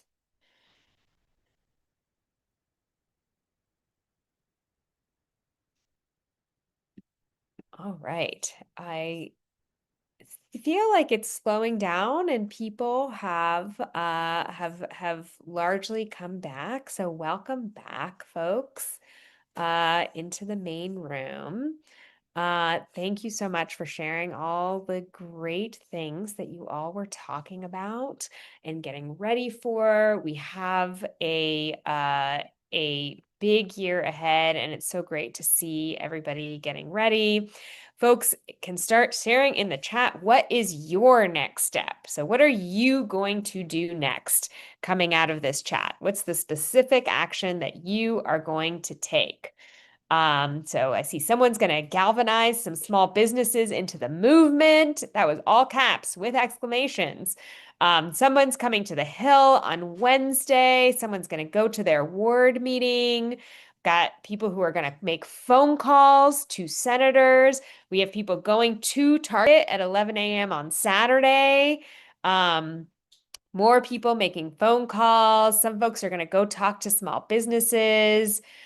Folks are going to come to the MPD oversight hearing on February 25th. Phone calls to senators. Ooh, I love this. Recruit 3 to 5 friends for the MPD hearing. Come on February 25th with a crew. This is the kind of organization and getting information we need to be ready for non-cooperation and shutting shit down when they do bad things. Target boycott. I love that non-cooperation. Calling senators, holding them accountable. Coming to Capitol Hill, 11 a.m. on Wednesday, St. Mark's Church. We will be there. Target boycott, 11 a.m. Saturday. Activating for the 25th, making Ward 4 crews. Joining the Target boycott in Tenleytown. Calling at least 4 senators to say not one more dollar for ICE. Visiting the Hill on Wednesday. Amazing to see everybody's next steps. I'm like 82 people behind as I'm reading. So I know that a lot of you have shared some incredible next steps, organizing friends, and really taking a very important step of getting, not just doing these things, but getting our community involved. So again, so we can gather strength, respond to these cycles of attack, and be ready for mass collective non-cooperation to turn this all around. So thank you all so much for all the commitments that I see you making. Yes, Wednesday at 11 a.m. We'll be meeting at St. Mark's Church to answer the question I just saw. And yes, all Target locations. So there are so many you can go to. Georgia Avenue, Ivy City, Tenleytown, Columbia Heights, Georgia Avenue. I might have said that twice. But there are lots and lots of options for Targets in DC. And so thank you all for scheduling all of this. We do, I can mention, we do have a protest coming up at the Kennedy Center on Thursday. There's a vigil on Wednesday. So take a look at our calendar. If anyone wants to drop the RSVP for the Thursday action, if folks don't know, there is, believe it or not, Bezos and Amazon have made a movie about Melania Trump that they are having an opening for at the Kennedy Center on Thursday night. So if somebody could drop the link to that in the chat, I see Allah has, thank you. These are all such important next steps. And there's so many ways and opportunities to, exactly, it's a bribe. And so there's so many ways to get involved. There's so, we have on Wednesday, we'll be at the Hill. On Thursday, we'll be at the Kennedy Center. On Saturday, we'll be at Target. There's so many things that we are doing. And most importantly, bring a friend, come with community. We're going to build community and we're going to get through this together. So yeah, stay connected. Please, if you have any questions, I know we probably didn't get to all of your questions today, go to your ward team meetings. You can go to our events calendar at freedcproject.org and you can find when your ward is meeting. That's a great place to meet neighbors, to build community, because we are going to keep each other safe. That is one of our chants. We say, who keeps us safe? And you say, we keep us safe. So we learn our chants at our ward meetings. We get together, we build community. So please do go to your ward meetings, check out our events calendar regularly. Things are always getting put on there. There's so many things going on, and get a crew together. We're really relying on you to bring in your friends. You might have a group chat of neighbors that you want to bring to MPD oversight and invite. You might have a book club. Maybe it's your high school friends. Maybe it's your parent. Maybe it's a parents group. Maybe it's a students group. Whatever group you have, it would be great to invite them in and invite them to come along with you and form a crew where we can come together and be plugged in to your ward crews so that we always know people that we are going along with. I hope you guys are paying attention to the chat and how we're interacting with them, right? It's quite fascinating. People miss the mark. When you want to stop something from happening or derail an operation against your country, you're supposed to listen to them, no matter how annoying they are. So the question everyone should ask is, how the fuck do you guys watch this 24/7? Well, we split it up because there's so many affinity groups and they're so decentralized. But also we have to understand their mindset. This is how it works. This is how they've been conditioned, and this is how they speak to each other in a safe space. Crayons and shit. So, you have to start to be able to temper like that. So it's extremely important to keep your posture and maintain their lingo, which is quite easy. Sometimes when I want to say something, I use Claude and I'm like, okay, put me in this mindset. And I put a transcript of how they talk. Okay, I want to talk like them. Help me. Because sometimes I can't. Because the things they say are extremely ridiculous. But like I said, these are 700 people in Washington, D.C., former and current federal employees, elected officials, and people that vote in the area. Now, they did mention Melania Trump. I'm going to get to it right after this video of what they have planned to do to our First Lady. These events. Again, we have a big year ahead. We jumped through my one metaphorical hoop on fire by getting through 2025, and 2026 is coming in hot. We are going to jump through another hoop that's on fire. And if you see any neighbors who have a little fire on them, help them stop, drop, and roll. And we are going to get through this together. That's how we're going to do it. We're going to be in a community. We're going to be one.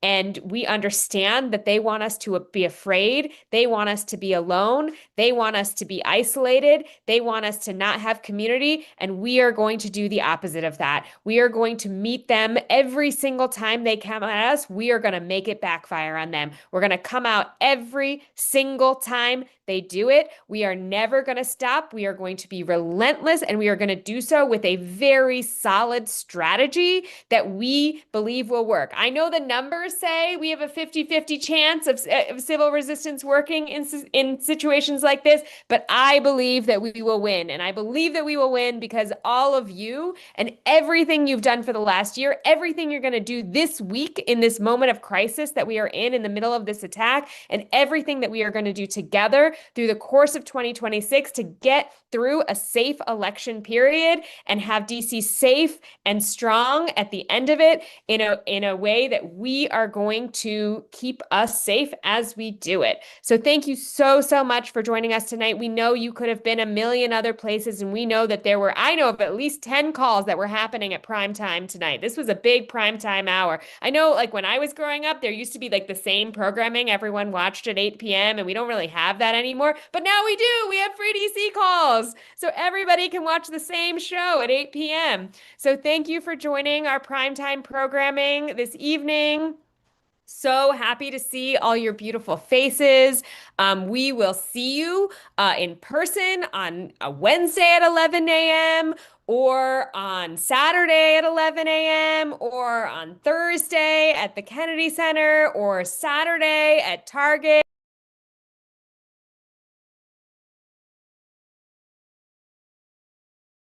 Did you catch that? Thursday at the Kennedy Center. So I'll show you where they have a sign up link. In fact, Nate had a great idea. Maybe all of you can sign up for it and kind of create like a VIP section for demonstrators. Oh my God. Like, you can troll by setting a VIP protesting section.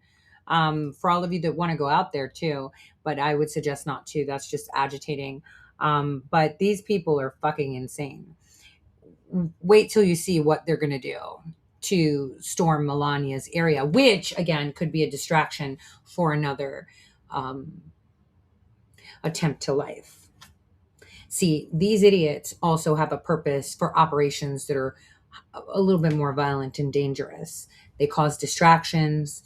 A lot of people, whenever I would put these Zoom calls, would be like, they're just crazy. Why are you looking at them? And they would dismiss it, but obviously now that Israel has put their IDF person Cam all the way in the front to put it forward, it's now news. Remember, if you want to know what you're allowed to talk about, look at what you're not allowed to talk about. and they're the only ones. This is why I wrote that article of approved voices, right? A lot of people misinterpret what I say as something as being needy. I know I'm a badass bitch. I wouldn't be a badass bitch if they didn't shut down my accounts. Today, another bank account was shut down just now, like a few minutes ago. So I'm having constant attacks on my person, and those attacks and having a trolling group army means that I'm effective. It doesn't mean that I'm a nobody, because if I was a nobody, they wouldn't be doing this to me. So people need to really understand just how important what I am showing you is, because it's not just what they're planning and showing you that we have federal employees, former and current, on this call, and elected officials, right? And what they're planning, but how comfortable they feel at doing this, because they're not crossing the line, because they use rhetoric like this crazy chick that's frozen on your screen of like helicopter mom, crayon corner, and you kind of dismiss it like they're crazy. They're not. They're actually very well funded and organized. As I showed you, the Minnesota license plates were not being traded on the Signal chats. Harvard has funded to monitor all of them, again, leading back to Erica Chenoweth from that institute in Colorado, leading back to Maria J. Stefan, who gave out the dog whistle on Steve Colbert's freaking show. And so all of this comes full circle. And even though I should be going to get my phone fixed and I got to fly 40 miles to a Samsung center to do it, I felt that it was very important to put this out, because the minds of the people are being mushed and you're not seeing the threats at all. And you keep following the stars. They knew you would follow the stars, and this is why they're doing it. It's so terrible. And I want to just make one clarification. George Soros, he gave him like something like a couple $100,000 over the year. Nothing compared to the millions, right? And that's because it's coming through another endowment. So they're not really getting it from Soros. It's kind of like the way Tracy Beans tried to call me out for saying that she got USAID funding. She's like, by the time it got to me, it wasn't USAID. Duh. That's literally what money laundering is. So again, Soros is indirectly funding this, not directly funding this. Directly funding this are NGOs that are taking the money from institutions like Harvard, other endowments, DAOs, and the CCP through these networks that they've created, these financial networks. And this is why we sit on these calls more so, in order to be able to trace the money. I don't give a fuck about these puppets. Neither should you. I don't care about the people on social media that pretend they're experts, right? I care about, where is the money coming from? The cartel link that we found in Texas ties right back to Cornyn, ties right back to Cruz, and Cornyn's probably not running. They're going to send that other dude to replace Ken Paxton. They don't want him. And unfortunately, people polling keep saying that Hot Wheels is the best governor for Texas. I disagree. We need to run Paxton like a fucking horse as a governor in Texas. But unfortunately, they want to evict him from office, which is great, because then he'll be Attorney General of America. So that's fine with me too. Just saying. Just giving you my 2 cents on that. Should have done that in the first place, but exposure needs spotlight. We will see you very soon or at your ward meeting. So please do make those phone calls to Congress. Show up where you can, when you can. Whatever you can do is welcomed, loved, appreciated. And we just are so thankful for you being in this community with us. So thank you all so much. We got each other, and we got this. We got this for sure. Thanks, Kea. Thank you to all of our team leaders and the breakout facilitators who are leading so much of the work of this incredible campaign. And thanks to all of you. Slobo, I don't know where the rave is headed, but I'll be there with you. We can stick around for just a few, like 5 minutes, if folks have a few final questions for anyone. I know that sometimes it can be tough to keep up with a busy chat. So if there's a question that you needed answered that you didn't get answered, we can stick around for just a few minutes. Feel free to raise your hand or drop in the chat. Thank you all. Good night. Thanks for being here. I see a Yeah. question that not all the events are on the events calendar. Target and the Kennedy Center. The Kennedy Center, we made a decision to just share it in chats. It's a little bit of a sensitive situation. The president's gonna be there, etc. And so that's something that you'll find out about in Signal chats. Target, we just haven't had a chance. It's been a fast-moving week, but we will get it up there. Yeah. Alex, did you see what order people raised their hands? I see Kate and then Peter and then Marga. Hi, thanks so much. Just real quick, thank you, Michaela, for dropping the Maryland and Virginia Allies link. I just wanted to ask if you could say a few words about how those groups work with Free DC. I'm a DC native, but I'm moving to Mount Rainier, Maryland, and definitely want to stay active and plug into community there, but I'll also be between there and Ward 6. So I have community, I will stay plugged in here, but I really want to plug in with the Mount Rainier local community. Amazing. Julia, do you want to take that question, or Maryland and Virginia team chair, co-chair? Sure. I apologize. I was answering somebody else's question. Can you repeat it? Just if you could say a few words about how the Maryland and Virginia Allies groups work with the Free DC, and how can we keep that, make that as strong as the DC groups? Yeah, absolutely. So we're still in the building phase. I think we got started a little bit later than some of the ward teams, but we support Free DC in its work, and we also do our own organizing around the fact that we have representation. So I know one of the things we talked about today was pressuring Virginia members of Congress specifically. We also organize in teams and show up at events that are in DC, but we've started doing our own planning around events and training in Maryland and Virginia as well. So we kind of divide our time between supporting things that are going on in DC and planning our own. And we would love to see you at our meetings or the third Wednesday of every month. And if you go through the Free DC orientation, you'll get plugged in automatically. We also have Signal chats and all the other good stuff. And Kate, as a DC native, I'm not one, but I'll recognize your experience as a DC native, which is that a lot of people who were born and raised and grew up in DC move outside of DC, but still recognize DC as home. And if there is a part of the district that you really feel is in your heart of hearts, the place where you are from, you're still very, very welcome to organize as part of that team as well. So don't feel like you have to choose. I appreciate it. Thank you. Peter. Yeah, I just have I guess a technical question. I don't know why my name doesn't appear on anything. I don't know.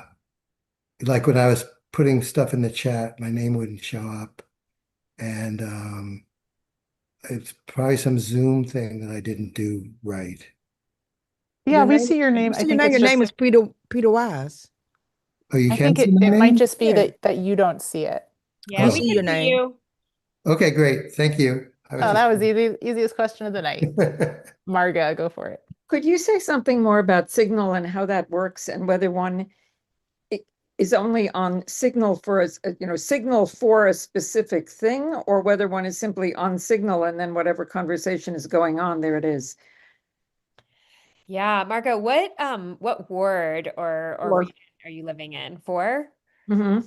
So Have you been to an orientation, Marga? I was at something. I'm not sure it was the orientation. I think I signed up for an She orientation. signed up for something. Yeah. When you join an orientation, when you come to orientation, you'll usually get moved into your ward group. Okay. So that's usually what happens, and you'll get more information on different things other than the things that's public will be on a calendar, but things that gets more intense are more so members who have already been into orientation that we are familiar with. So that's what it is. I'll Once you check get to on my orientation, you'll be able status. or attend your ward meeting. Your ward members. What ward are you in? 4. All right. And I'll Or do you want to comment at all? I generally tell people that a great way to plug in is to physically go to your ward meeting. If you're Yeah, that's what I was was saying. literally mid-typing. Thanks, Kaya. Yes. Honestly, if you would be willing to come to our next monthly meeting, we have some trainings planned, and also we're trying to build out a team of folks who can do digital support and signal orientation. But in the meantime, you can just casually do it with one of the ward leads. If you come to the meeting, we'll help you out. Got it. I mean, part of the Which is reason I next asked Tuesday. is that I was in Minneapolis, not this past weekend, but the weekend before, and my daughter-in-law is one of the clergy who was arrested at the airport last Friday. And they were talking all the time about signal this, signal that, signal the other thing. So I realized it's a very useful tool. Yeah, no, absolutely. Please come to the ward meeting. We have some folk. We have a very small but mighty digital support team we're trying to build out. We'll try and help you out and get you Okay, oriented. thanks. Thank you. Thanks, Marga. Karen, and then Robbie. Okay, thank you. Thank you, everybody. So grateful to you, Free DC, all of you. Yeah, I get a little discombobulated in the Signal chat. What is the best way for me to sign up, please, for the Kennedy Center? What should I do? I can share that link right now in the chat. Sorry, I'm a little Okay. overwhelmed trying to answer, but I will pop it Yeah. in the chat. Please Thank don't you share in the so- chat. No. Yeah. Right. Okay. What is the? Y'all could be. I think Ala's gonna DM you right now, and get you in there. Thank you. Thank you. Yes. Thank you all. Just stick around for a second, and we'll get that done. Thanks, Ala. Thanks, Karen. Robbie, did you have a question? Sure, can you hear me? Yes. Great.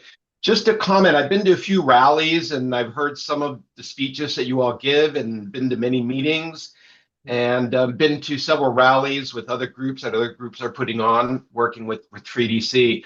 And I know there's a whole strategy behind it, but I'd love to start hearing more Free DC people speaking at some of these rallies. I know you're strategic about which ones. I think the voice, what I've heard in these meetings and other ones, the voice and the message that we and you all are creating is really unique. And I really do think, I just encourage you guys, I really want that voice to be heard because we have a lot of wonderful speakers and experience. And I think it's a unique DC voice. And I look forward to hearing you guys stepping up even more so than you have now. So just want to encourage you to do that because I really think you have a unique voice to add to this national debate that's going on. Anyhow, just commending you all. Thanks, Robbie. Well, we'll be having a speaking rally on Wednesday at 11 a.m., which the Congress team was working on, and we'll get that and several of the other events that we talked about tonight on our official calendar. It's been a whirlwind of a week these last few days. I want to give everybody their evening back, get some rest, have some cocoa or stay warm in whatever way, or tea, whatever way you stay warm and cozy in the cold. Look out for your neighbors, look out for one another, and look out for yourself too. These are tough times and the fight is long. Like Kaya said, we've jumped through one hoop, but we've got 4 more left to go. So stay flexible and care for yourselves in the cold. And we'll see you hopefully at one of the upcoming events or at your ward team meetings. And we'll look forward to seeing everybody then.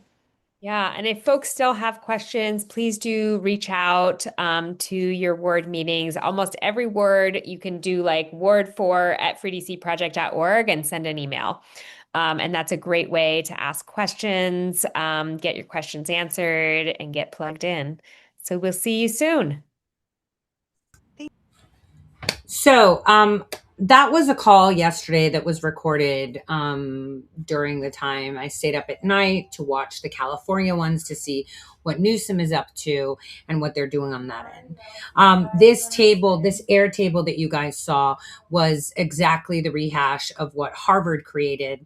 I'm watching people talk about Soros funding. This is all misdirection and it's purposeful. I mean, it totally makes sense as to why people were like, oh my God, she was in a Signal chat. No fucking shit. I've been saying that for like how long? You guys, I've been saying that I've been doing that. It's not a secret and you didn't expose anything. So while that's happening, it's character assassination because the table's being set right now. And there's a lot of people in a lot of trouble. A lot of people, because no stone will be left unturned. And that's what's key. And that's what's important. Having said that, before we move into the Melania Trump, organization, I just wanted to say they're extremely coordinated, highly networked, very well funded. And there's so many layers that once you catch one, there's another and another. We actually have to build out a map to remember who is in charge of the incoming funding, outgoing funding, who's doing the training, who's going overseas. Remember, I showed you that video where they talked about going overseas and training with foreign entities, that Zoom call. And, obviously, a lot of people misconstrue work trips with vacation. I actually am taking a vacation. I'm going in October. I'm going on a blind vacation, which is kind of cool. So I don't get vacations because if you notice on the dates that they went training was when that Rome event happened with John Legend, and Kimball Musk was there too, at the Vatican where we were at. And so that's where they met with different assets from other countries. And that's why I went there. No other reason but to be present. A lot of people get upset at things that are happening because I guess they just don't know where I fit. Here's the problem. People like me who don't exist don't fit in neat boxes. And you can either get with the program and let me do my job, or you can be crushed in the process. Today, well, I'm not going to say that out loud until it's done, what happened a month ago. But let's just say that I have been extremely targeted on a digital and fiscal level. The FBI is definitely aware of this, obviously. I guess I think everyone thinks I'm Atlas because I've learned to be invisible. But you can see the networks. They all overlap. And they're actually working with these people. If you notice, the older lady said that her daughter was up there. Her name is Hirsch. You should look into that. There's a lot of NGOs tied to a lot of the people that were on these calls. This is why I say it's very important to check the chat and see who's speaking, because a lot of these people actually have their real names because they're using their work Zooms or their official Zooms because they have to be vetted to be in those chats. Now, the Signal training for the Signal apps is what I've been saying, and this is why I, spoke up against, this radical, oh my God, look at these Signal chats, which is such bullshit. President Trump right now is in a very disadvantaged position only because those that are funding a lot of these things are allegedly allies. And this is a very big problem. So I welcome the defamation that is ongoing, as it gives me very good cloak, because you have to see who's being postured and what voices are allowed to speak and what others are not. Some people will sell their souls, especially when they have a pedophile brother. Getting into more of this, Thursday, there's documented coordination of encouraging a disruption of a public cultural event. Again, this is in theory, not assumption. There's sign-up sheets, links, instructions, timing, participation, and it's being solicited openly. And that's an observable reality. I'm not just stating it. So each of these instances that you have seen, happen from the taco talk and we're now finding a lot of people on the right suddenly saying that President Trump is giving way to the leftists. You're going to see a lot of people flip.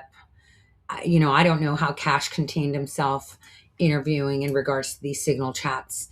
He's doing very good at appeasing the optics. It's a monster that once you let out, you can't take in unless you crush it. So this is the best way. Give them all the spotlight they want and let them fall. I didn't even know that Pepe's grandma was from Bosnia. That's interesting, isn't it? Anyway, ooh, so it's really important that we understand that what matters here is not the outrage. What matters is continuity, right? Investigations don't ignite overnight because of viral moments. So anyone thinking that someone saved the world, I can't even believe that he said that. You know, that doesn't happen. In order, anyone that knows how law enforcement goes, you know, it's like, hey, we've got this intelligence. Let's open up an investigation. This was sent to us through the tip line. Let's open and investigate. Oh, that links back to this. Let's go. So when you saw that unvetted, it clearly said unvetted signal chat, right? That means it's a fucking Fetty playground. It's not even real. Okay. It's not even real. Yeah, there's a couple of real people that think they know what they're doing because a lot of them are not familiar with Signal and stuff. But it's not even real because we can make an unvetted one. I've shared them with you where you guys jump on. I shared the links to all the riots that were happening in California so you guys can jump on and you can put whatever username you want. So why is this any different? It's pretty sad to see all of this happen. It's pretty disheartening to see all of this happen. And, you know, in a sense, I feel that I really wish that people would take a stronger stance against things like this and focus on humanity. I struggle with that sometimes, especially when I see things like this. Yesterday was extremely eye-opening for a lot of people. I mean, for stuff that I already knew, but now it's tangible. I want to play that video again, please, where people made claims and they've had hundreds of thousands of views, which is even better because now we've got them all and we've got all of them sharing it because they'll never be like us, actual patriots who look after that rather than themselves first. And that's what's important. Oh, and by the way, whoever sent me that heated blanket, thanks. My mom needed it. I got it. I didn't even ask for it. And that was something that I needed. So thank you. Let me reiterate, I guess. Investigations don't happen overnight, okay? And especially not because someone said it's viral. But they actually unfold over time from cumulative reporting, right? Submissions and documentation. Public noise, it often arrives very late to the party, never early.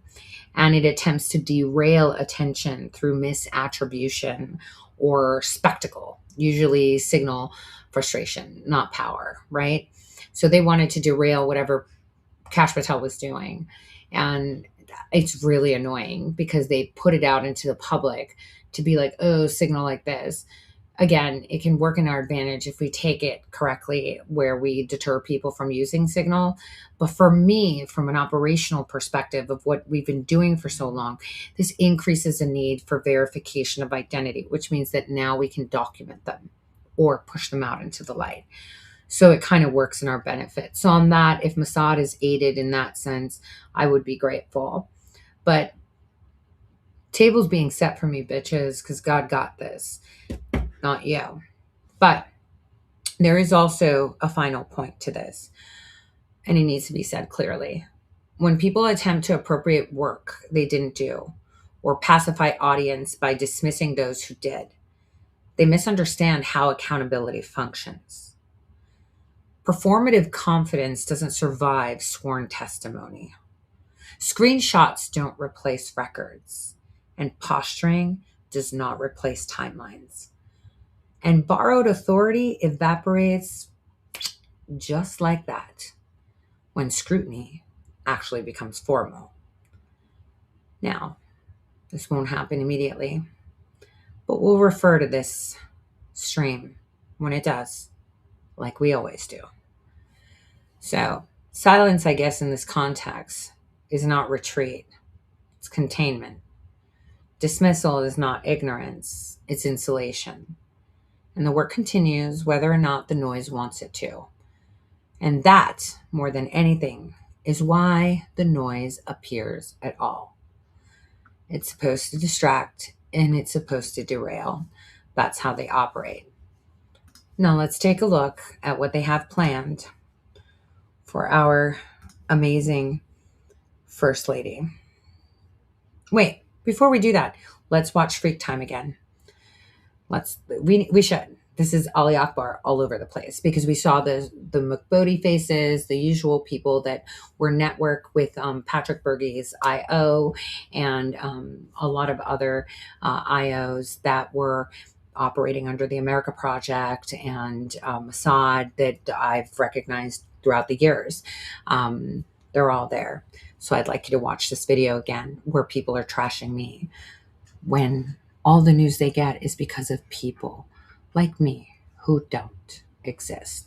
And I guess because I don't exist and I'm present, that kind of irritates their demons. I'm okay with that because I'm going to be here looking cute. Thank you, Nini. Welcome, everyone. I'm so glad to be here with you all today. Drop some emojis in the chat.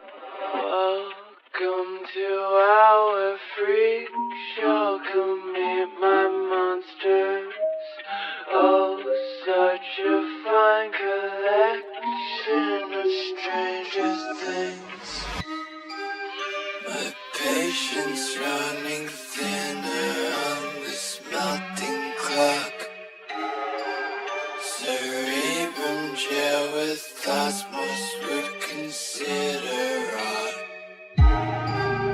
To think you're any different from an animal or creature sick as you should be put down, but I can't help myself.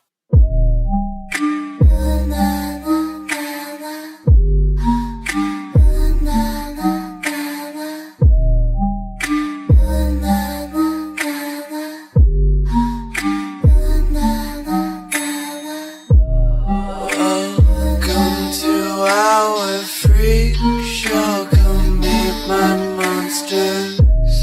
Oh, such a fine collection of stranger things. Please don't hide your imperfections. Nature took to try to make the man in white. No, I don't mind. You are a beauty, not temptation. You're my creation.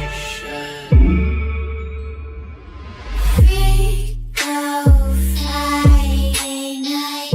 Now I'm the main attraction. Basket acrobat.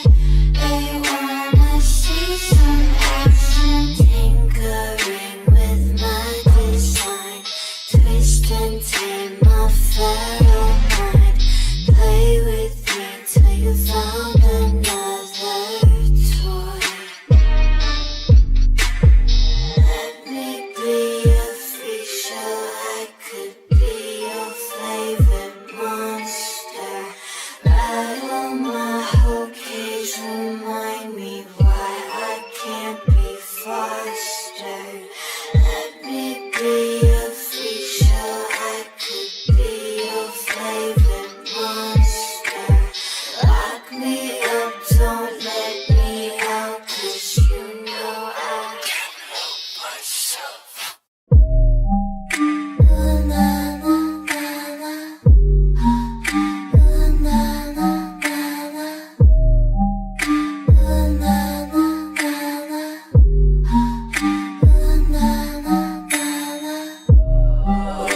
Welcome to our freak show. Come meet my monsters. Oh, such a fine collection of stranger things. You're wasting. You're wasting all of your time finding the cure when there's no disease. You're wasting.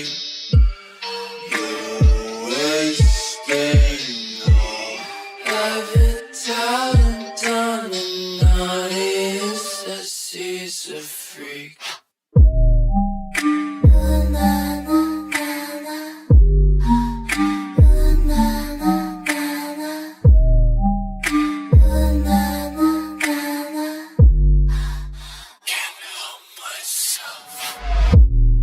Welcome to our freak show. Come meet my monsters. Oh, such a fine collection of stranger things.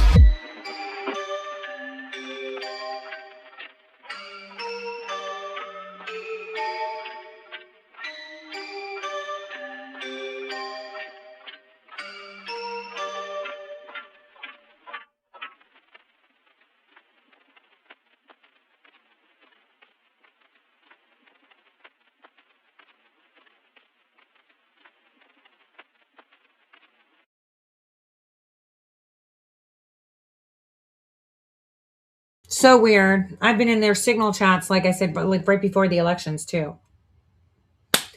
So, you know, I remember I made one statement when I actually, just like many of you, believe that my government can work, and that, you know, the inefficiencies that I would see only mattered on foreign aspects of the way our government communicates to the public, that we lie about what is really happening on a global scale to protect the people. And I actually believe that.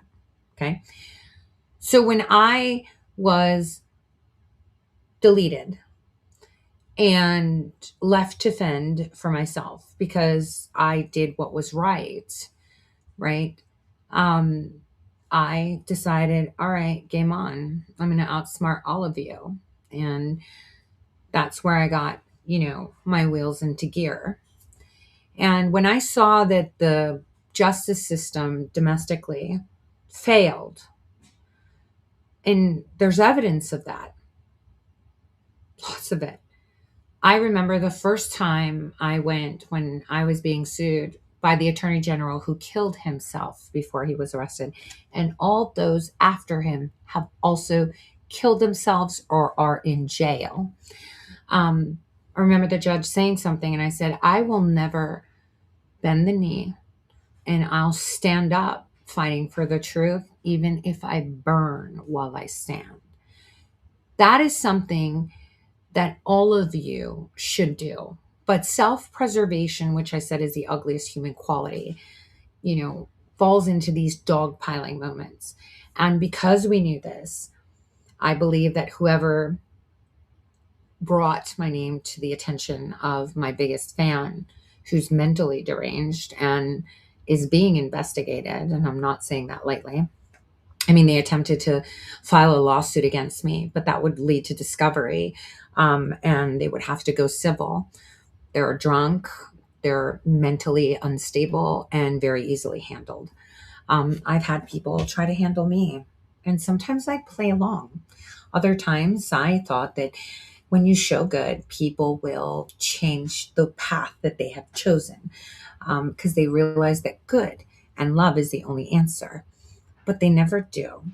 They're always greedy. I've realized that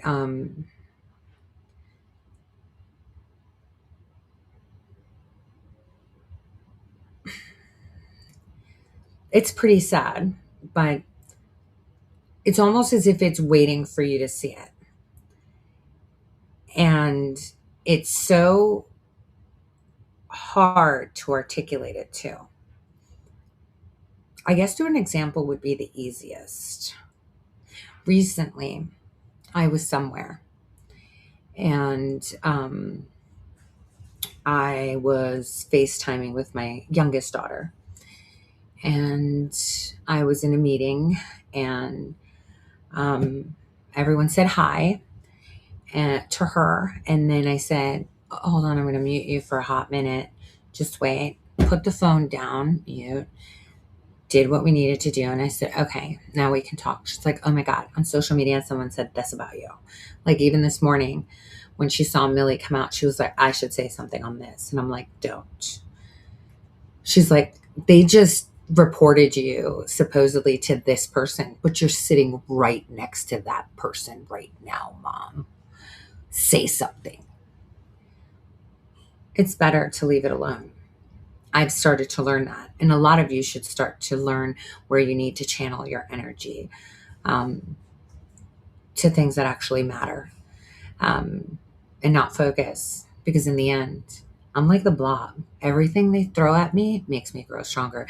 Every hate remark they've made makes me look more pretty and makes me reverse. No, I have to say that the copper peptide is doing its job.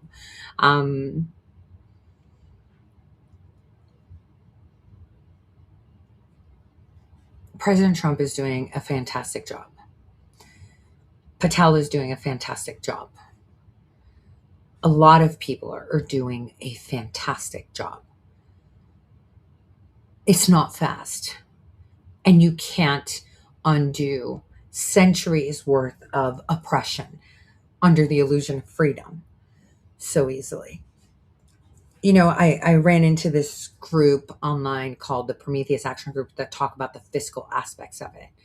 And I don't think people really understand it. When I told you that Britain was the one that spearheaded January 6th, I was serious. The fact that we had Denmark's intelligence wrapped around Roger Stone was important. Again, he skirts both lines. I don't really like him, but he is extremely effective. Bad things also give us a lot of insight to things too. So it's extremely important that we do that.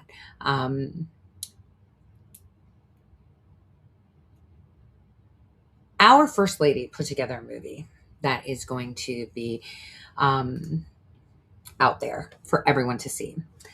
And she had someone that I haven't seen in a long time, Queen Rania, with her, who, by the way, is a fantastic human being. One of my most favorite people ever that I met in my life. And actually, when we were in the vicinity, I wanted to take Angela there and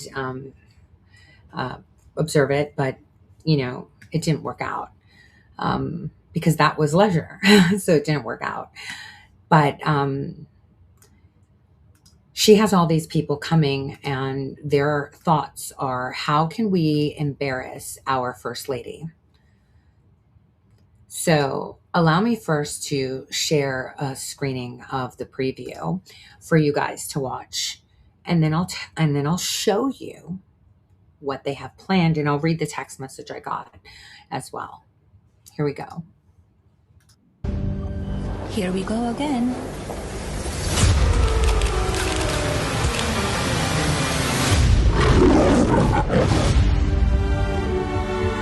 You can come in. Good morning. My proudest legacy will be that of peacemaker. Peacemaker under the fire.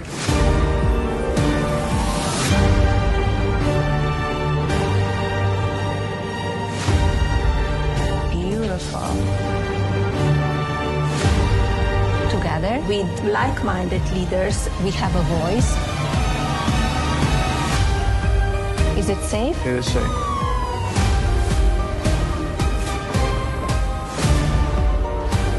Everyone wants to know. So here it is.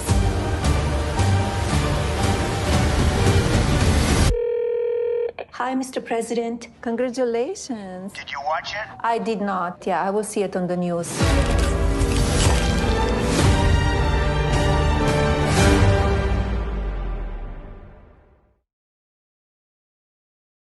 So how elegant and amazing is she, and how big of a role she plays that no one understands. So let me read to you what their plan is first, and then I will share with you what we can do. So let's see. Let me find. I want to share the link with you. So the message I received was, hey, don't share this, on major social media networks. Are you tired of watching rich people play each other pay each other bribes while they send troops to our streets, and daily life gets harder. Not sure how it could possibly cost $75 million to make a movie about Melania Trump. Join us in fancy costumes if you can for the only show worth watching outside of the Kennedy Center, Thursday, the 29th of January at 7 p.m. RSVP here. Now, this is the site. Hold on, let me get the site up so we can dynamically get in there. All right, here we go. Let me share the screen. Give me a second.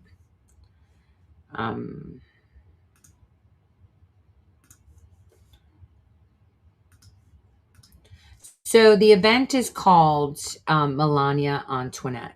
Okay. Give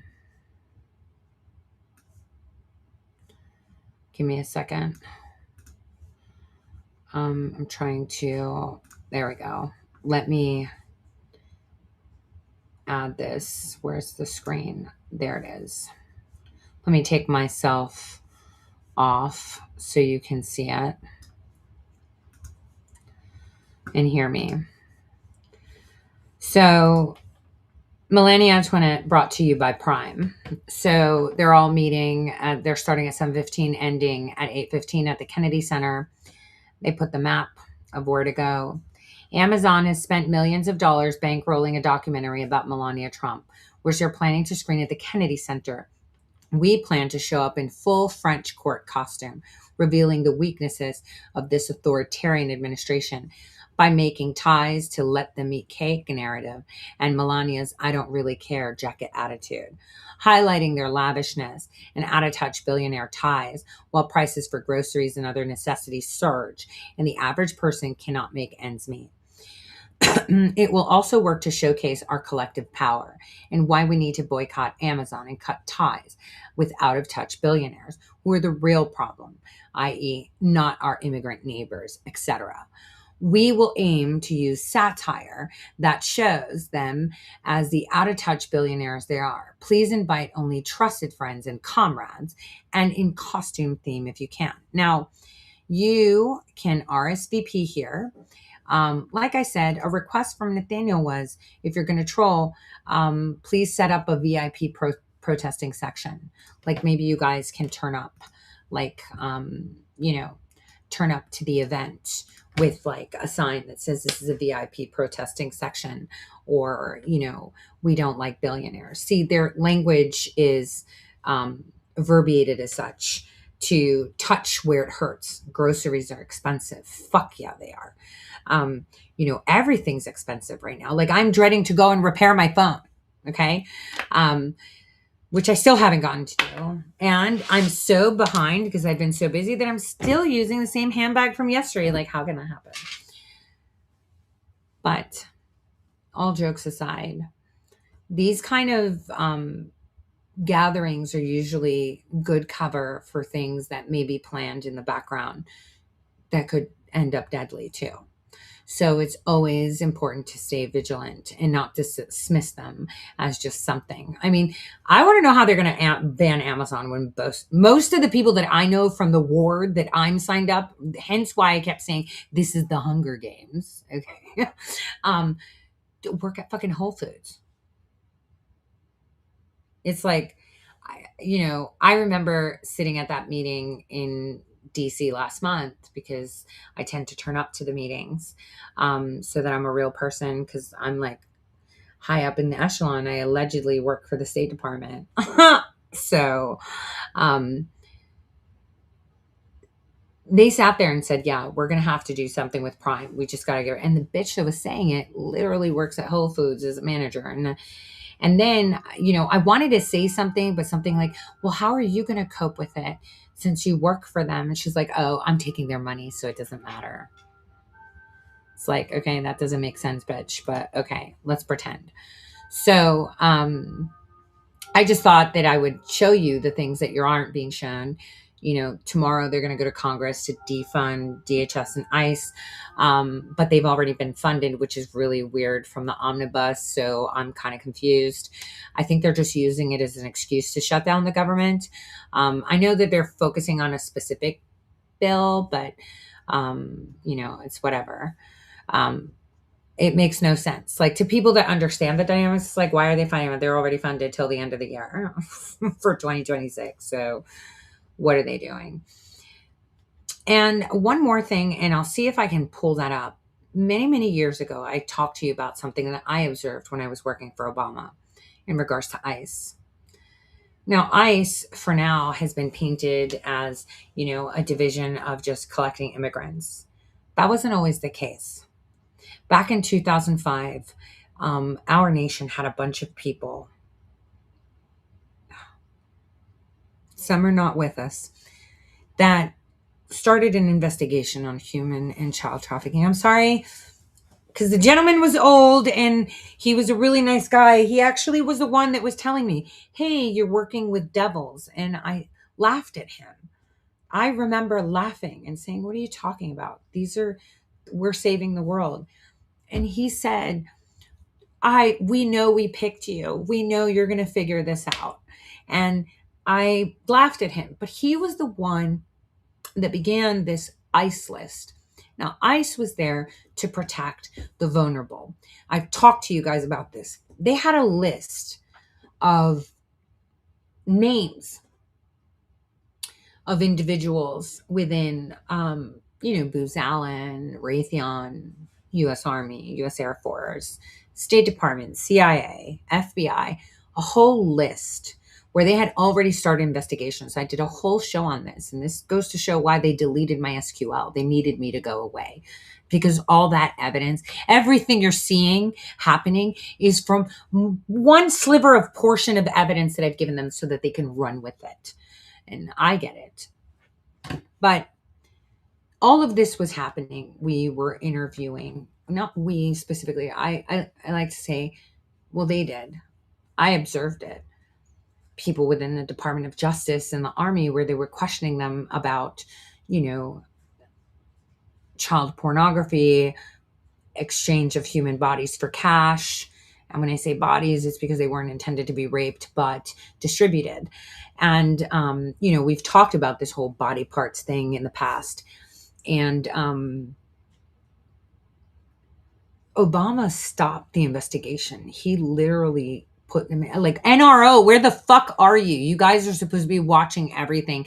And now we're all pretending it's Starlink. Like, we need to be looking at the NRO. That is, everyone talks about all these fucking agencies. They are not as important as the NRO. I don't give a shit what anybody says. Period. We need to put some accelerant on this. Give them something to fucking talk about. But ICE used to do that for, that was their job.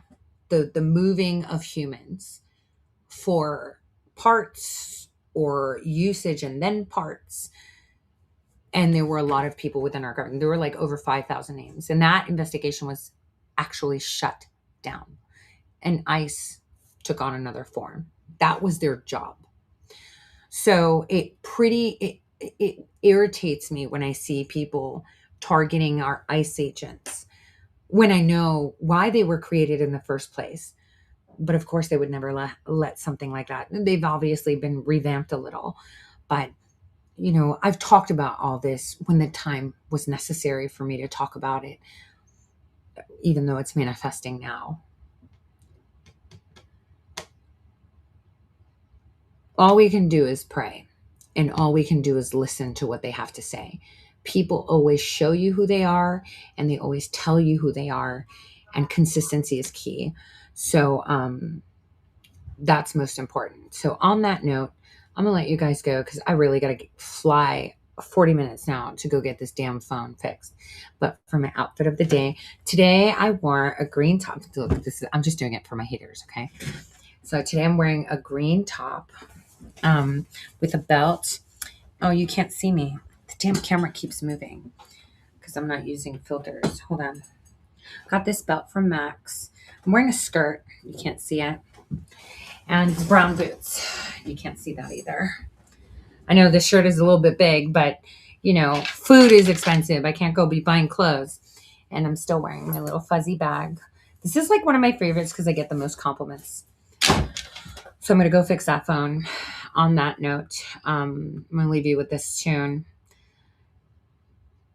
And yeah, share it. We got a judge on camera working with subversives. And Congress and Senate are now going to be on the, hey, we're getting all these calls. Hey, they're turning up. We can't fund. But we own them too. I'm telling you, we own them too. God bless everyone. Have a fantastic day and stay tuned. There's a Scotty Marr series coming up. We need to sing for our heroes, always. Have a great day.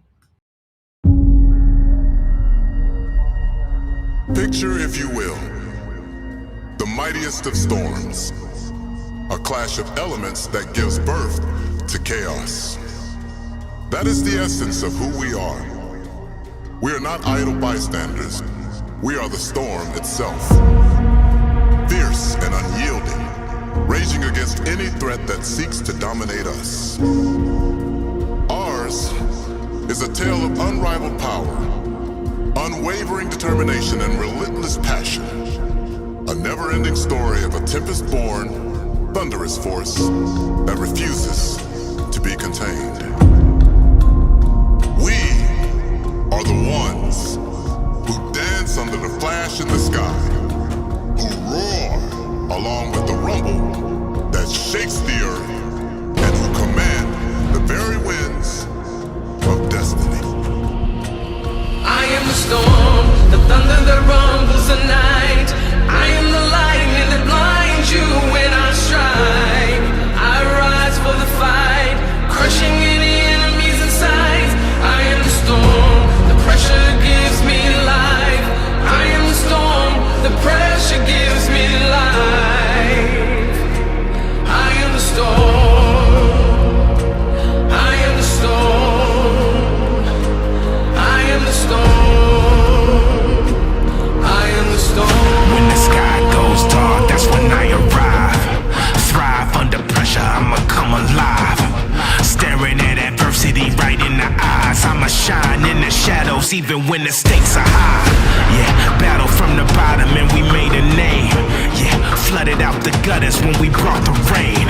Yeah, stood together stronger than an iron chain. Run for cover when you feel the rumble of that thunder bang. In the chaos, I become the calm. Push me out the comfort zone, that's where I belong. Time to light the heavens up when the pressure's on. I'ma stand tall, stand strong. I am the storm, the thunder that rumbles the night. I am the lightning that blinds you when I strike. I rise for the fight, crushing any enemies in sight. I am the storm, the pressure gives me life. I am the storm, the pressure gives me life. I'm about to come alive. I am the storm, I am the storm, I am the storm, I am the storm, I am the storm, I am the storm, I am the storm. When the world questions how we persevere, how we can possibly withstand the storm before us, we look them dead in the eye and proudly proclaim that we are the storm. Yes, I'm a relentless force of nature, pushing against your walls and making them fall like it was a ball of paper. Buried in talk of all debaters. I'm with the Hall of Famers. Yeah, I paid my dues and all the wages. You better make a way, cause I'm ruthless in pursuit of greatness. I never lose the composure to chaos. I am the calm. Push me up out of the comfort zone, that's where I belong. We finna light the heavens up whenever the pressure's on. I'ma stand tall, stand strong. I am the storm, the thunder that rumbles the night. I am the lightning that blinds you when I strike. I rise for the fight, crushing any enemies in sight. I am the storm, the pressure gives me life. I am the storm, the pressure gives me life. I am the storm, I am the storm, I am the storm, I am the storm.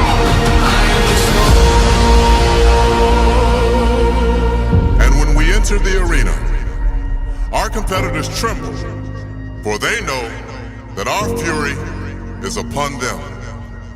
Because we are the disruptors, the agents of chaos, the ones who refuse to settle for anything less than greatness. United as one, we possess the power to unleash a torrent of passion, grit, and will that can conquer any opposition. So let the doubters doubt, let the skeptics scoff, because that outside noise, it means nothing.